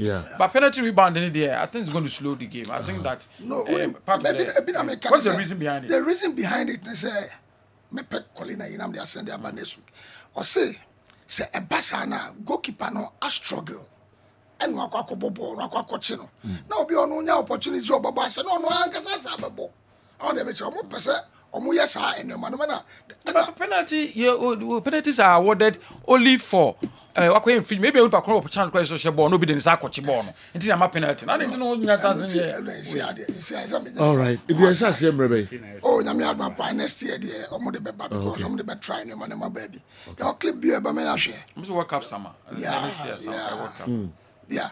So your bibi obi kokotwa obi football na person ahwe jumps at an opponent. Every time you about say say player na see jumping at an opponent or ba aggressive no or head the ball. No then I can say e say na as a referee with the foul at the mal player no because no say foul that. Yes. So boy will be abeji foul. Yeah, because I don't think interpretation no actually na kala mo the first season to foul. Maybe the referee when any ball we foul. Maybe so monje. But they said them some yes. If you jumps at an opponent, order that attempt or jumps, it's all these things, you know. And on person factor said the bear ma emra fire my moto. So we charge that team. Okay. I know. Joe. Remuka cry. Nothing. Joe, e better want say. Em say dwumadi edi ni nyina. Mo nyina mo boy, mu di mu akoten pa. Senia honorable nso ka no. Enkachi save ne di yebeti enipa gu abonten. ama omo akọ register endi no ye be consider ni nyina so because ye hu say empanimfo bi wo group bi say bia adum na omo kọ a na cameras omo so ase na awoka no ni nyina so e be boa ye pa abe so empanimfo a empanimfo management so ahwem e de omo abeka omo ho no fa yewura Christopher Damanya abe operations ni nyina empanimfo ni nyina so ye be da empanimfo na because him just sabre die kotoko team no ne kankwa na ekui ena fabu sensors no nso no se ya launch de be bia wa wakoma edi kotoko ti die wa opɛ kotoko bia wo fro won se wo ye kotoko support bia no bo modena se obela obe register fabu sensors no bi because perifo na bia hu se with fabu sensors no ebe boa team no kwa mebri so ebe ma team no aye best wo kromu ha ya Ghana ha kra no unza ade ayeye ebi nsi team bia muda kotoko nkwa na ya start ya yeye saade ya minimza nche ebi eduanum bi ebe fa so aye bi nti kotoko fo no yestremo mommoa na mon register ngum wa wo be nkronkete sabia son sabia ebru nkronketo afo no obi baako bi wo na se wonim kwan e fa so register no aboa unuanum a wo ho na mu nyina mo register na uni so abomoden aboa ama kotoko na tumpon ni bi tani ebe bedru baabi no wa okuta card no wona aka bi a ye be fa wo wona BBC so ne apu obi abakotoko mu so a wo ena ye be hia wo endi no wo be so ka bi na di mu wo ka bi na ye adwuma wo kotoko mu dia bomoden a se wo be register for web census ni bi na aboa team no yi ano ebe da se James ko na ebusa say what was wrong for the Black Queens disallowed goal minimum here match ni bi Black Queens they say first goal really yeah referee disallow it. Yeah, after so much jubilate, it means yeah, I don't know whether you have it here. Nanka wama yahwe na or the offside. Really? Yeah, or the offside. It could be. It could be because we have big platforms here. Yeah, na van, yeah, they didn't know. Yes. Yeah, now that's where I'm heading. It just saying a bisha. Okay. Ghana, Algeria. Black Queen first go, but referee no disallow goal. I'm a jubilate here in the area. See you entry. I'm going to have it took some time, but I'll buy and say it's a very tight decision. Yes. Ojunwa, not just they're very powerful. Why? I don't know how I stand referee to be a catcher. If you are in doubt, don't raise the flag. Yeah. Allow the VAR room to determine for okay. the Me pass ready. I'm a goal no 05514444933 with me afre nafe wachre wadwen ewo dwumadi enso 05514444933 fre na any enkomo me first caller aba line so hello good afternoon tell you good afternoon samba jwana kasa free Pajo kwa kwisi ni bekwa kokotro keyetio sije de masipane de pa mo yema Ghana mania santimai atongo si mani ni baba be boy bia mama timu sako nkai amenka mo pa na de pa mo de masi okay yenso ye be da sipa maminko the next caller enso ho hello Apesajo good afternoon me chawa be jafan wa sefo ina obi ajo super Mediana so far no with my family and if I back up me do the bandman. Okay. Na me work me and me we am na me the matter there stand there so any. My first question is say the person be say no say I didn't na kotoko na how to cook. Wo mum bie official stores e wo me ma say the Asante region. Me pa no kuma say example. E bia wo pe kotoko na say ha si jesi akwa. E bia official store we e na ko na kope bito na ebi anka players nka ya tro mu din dia go achi na ebi anka end of the year no anka ya hwe player kura ya to ne jeti do ewo official store ho ana dia to to me pa to mpese me bisa say kala de fight ne de wo na akala we de yina no ansa no ko bra kala bra ujina so twen o so voice no e de wo anaba fa na sasi Visi unyasi aroga. Sajo. O se the all kind am say the uno, Sajo sao. na waga sanso ushanzo ayede wonu. Oh, na so me na buza wo aduro ha bread bi why? Sajo mitro. Asre na buza osre no. Sajo me pa se mami ko mani na abaka se me. Sajo mestre ayama Franco na rokwan. Na se ko ba se ebia footballer bi ko fa obi na de eba chechemu na aya na uchucha Franco na ro so ntem do nti esrew. Ayama na akwanya no wonte chemu ntai why? Esrew wa ya. Just you also footballer bi ko fa obi say. Say ebia me ban say ebia football akwa fa wo ba bi na ebia mata mba ni Franco na ro chechemu no. Aya na ese aya uchucha the so ntem. Minyar mo nka oh. Say benya kura na anka the whole program no the manifest that discussing in my you know papa masempa that go all that me from me got yourself friends of one yeah they know that one come masema oh it's a Jew program no be adi do share the do because what start am intimi tell you okay so for say aya masem no na ehia no nti ena na niji ho nti no na ro duru ha na obeye no yie ade ma no so for hello yes sir, good afternoon. Good afternoon, sir. Good afternoon, sir. Good afternoon, sir. Boss Baja Wana Bay. I'm back here. Friend, justice. Oh, so make a sense to Timan. Timan, that is your tuba. That's it. I'm going to come some chocolate. I'm going to come to. Sir, and 8 days to pay a young Chelsea for. FIFA they banned the boy and movie pine. So the next 1,460 days, MY was I say is a world champion. And two people, you know, ask now for a remind them. Now, no black things. Animal or Jerry go now, Moshe, no, so the Namoka about the skills, no, pass some pan, say, maybe we'll send you go because not defend the back who was so. The landsman, another buff for now, heavy news is here, maybe you haven't kept it. Indeed, I got someone who did not come in who say, I'm partner to go. The city. Yes, Rebecca CP. Hey, and a sledge birthday. Wow. Nakwamiamo otumfo tromo akwesi hine. Sledge. My young wish you happy birthday. Sledge no. Wow. Minimda. Sisia and a minya no TSN your birthday. Sledge. Me wish you happy birthday. Nyankopon shiro nyo kese pa. Na sisi oko school na enche obe lawyer na happy birthday enche na be lawyer enti ye bomba ye ma do be sua bia so nka otrim na bra na be lawyer kakraka e wo Ghana ha enso emai Priscilla Kwachi Mensa ene ye also birthday Priscilla Kwachi Mensa e wo payables office e wo KNUST finance office ene ye Prissy enso birthday we e free all the staff e wo KNUST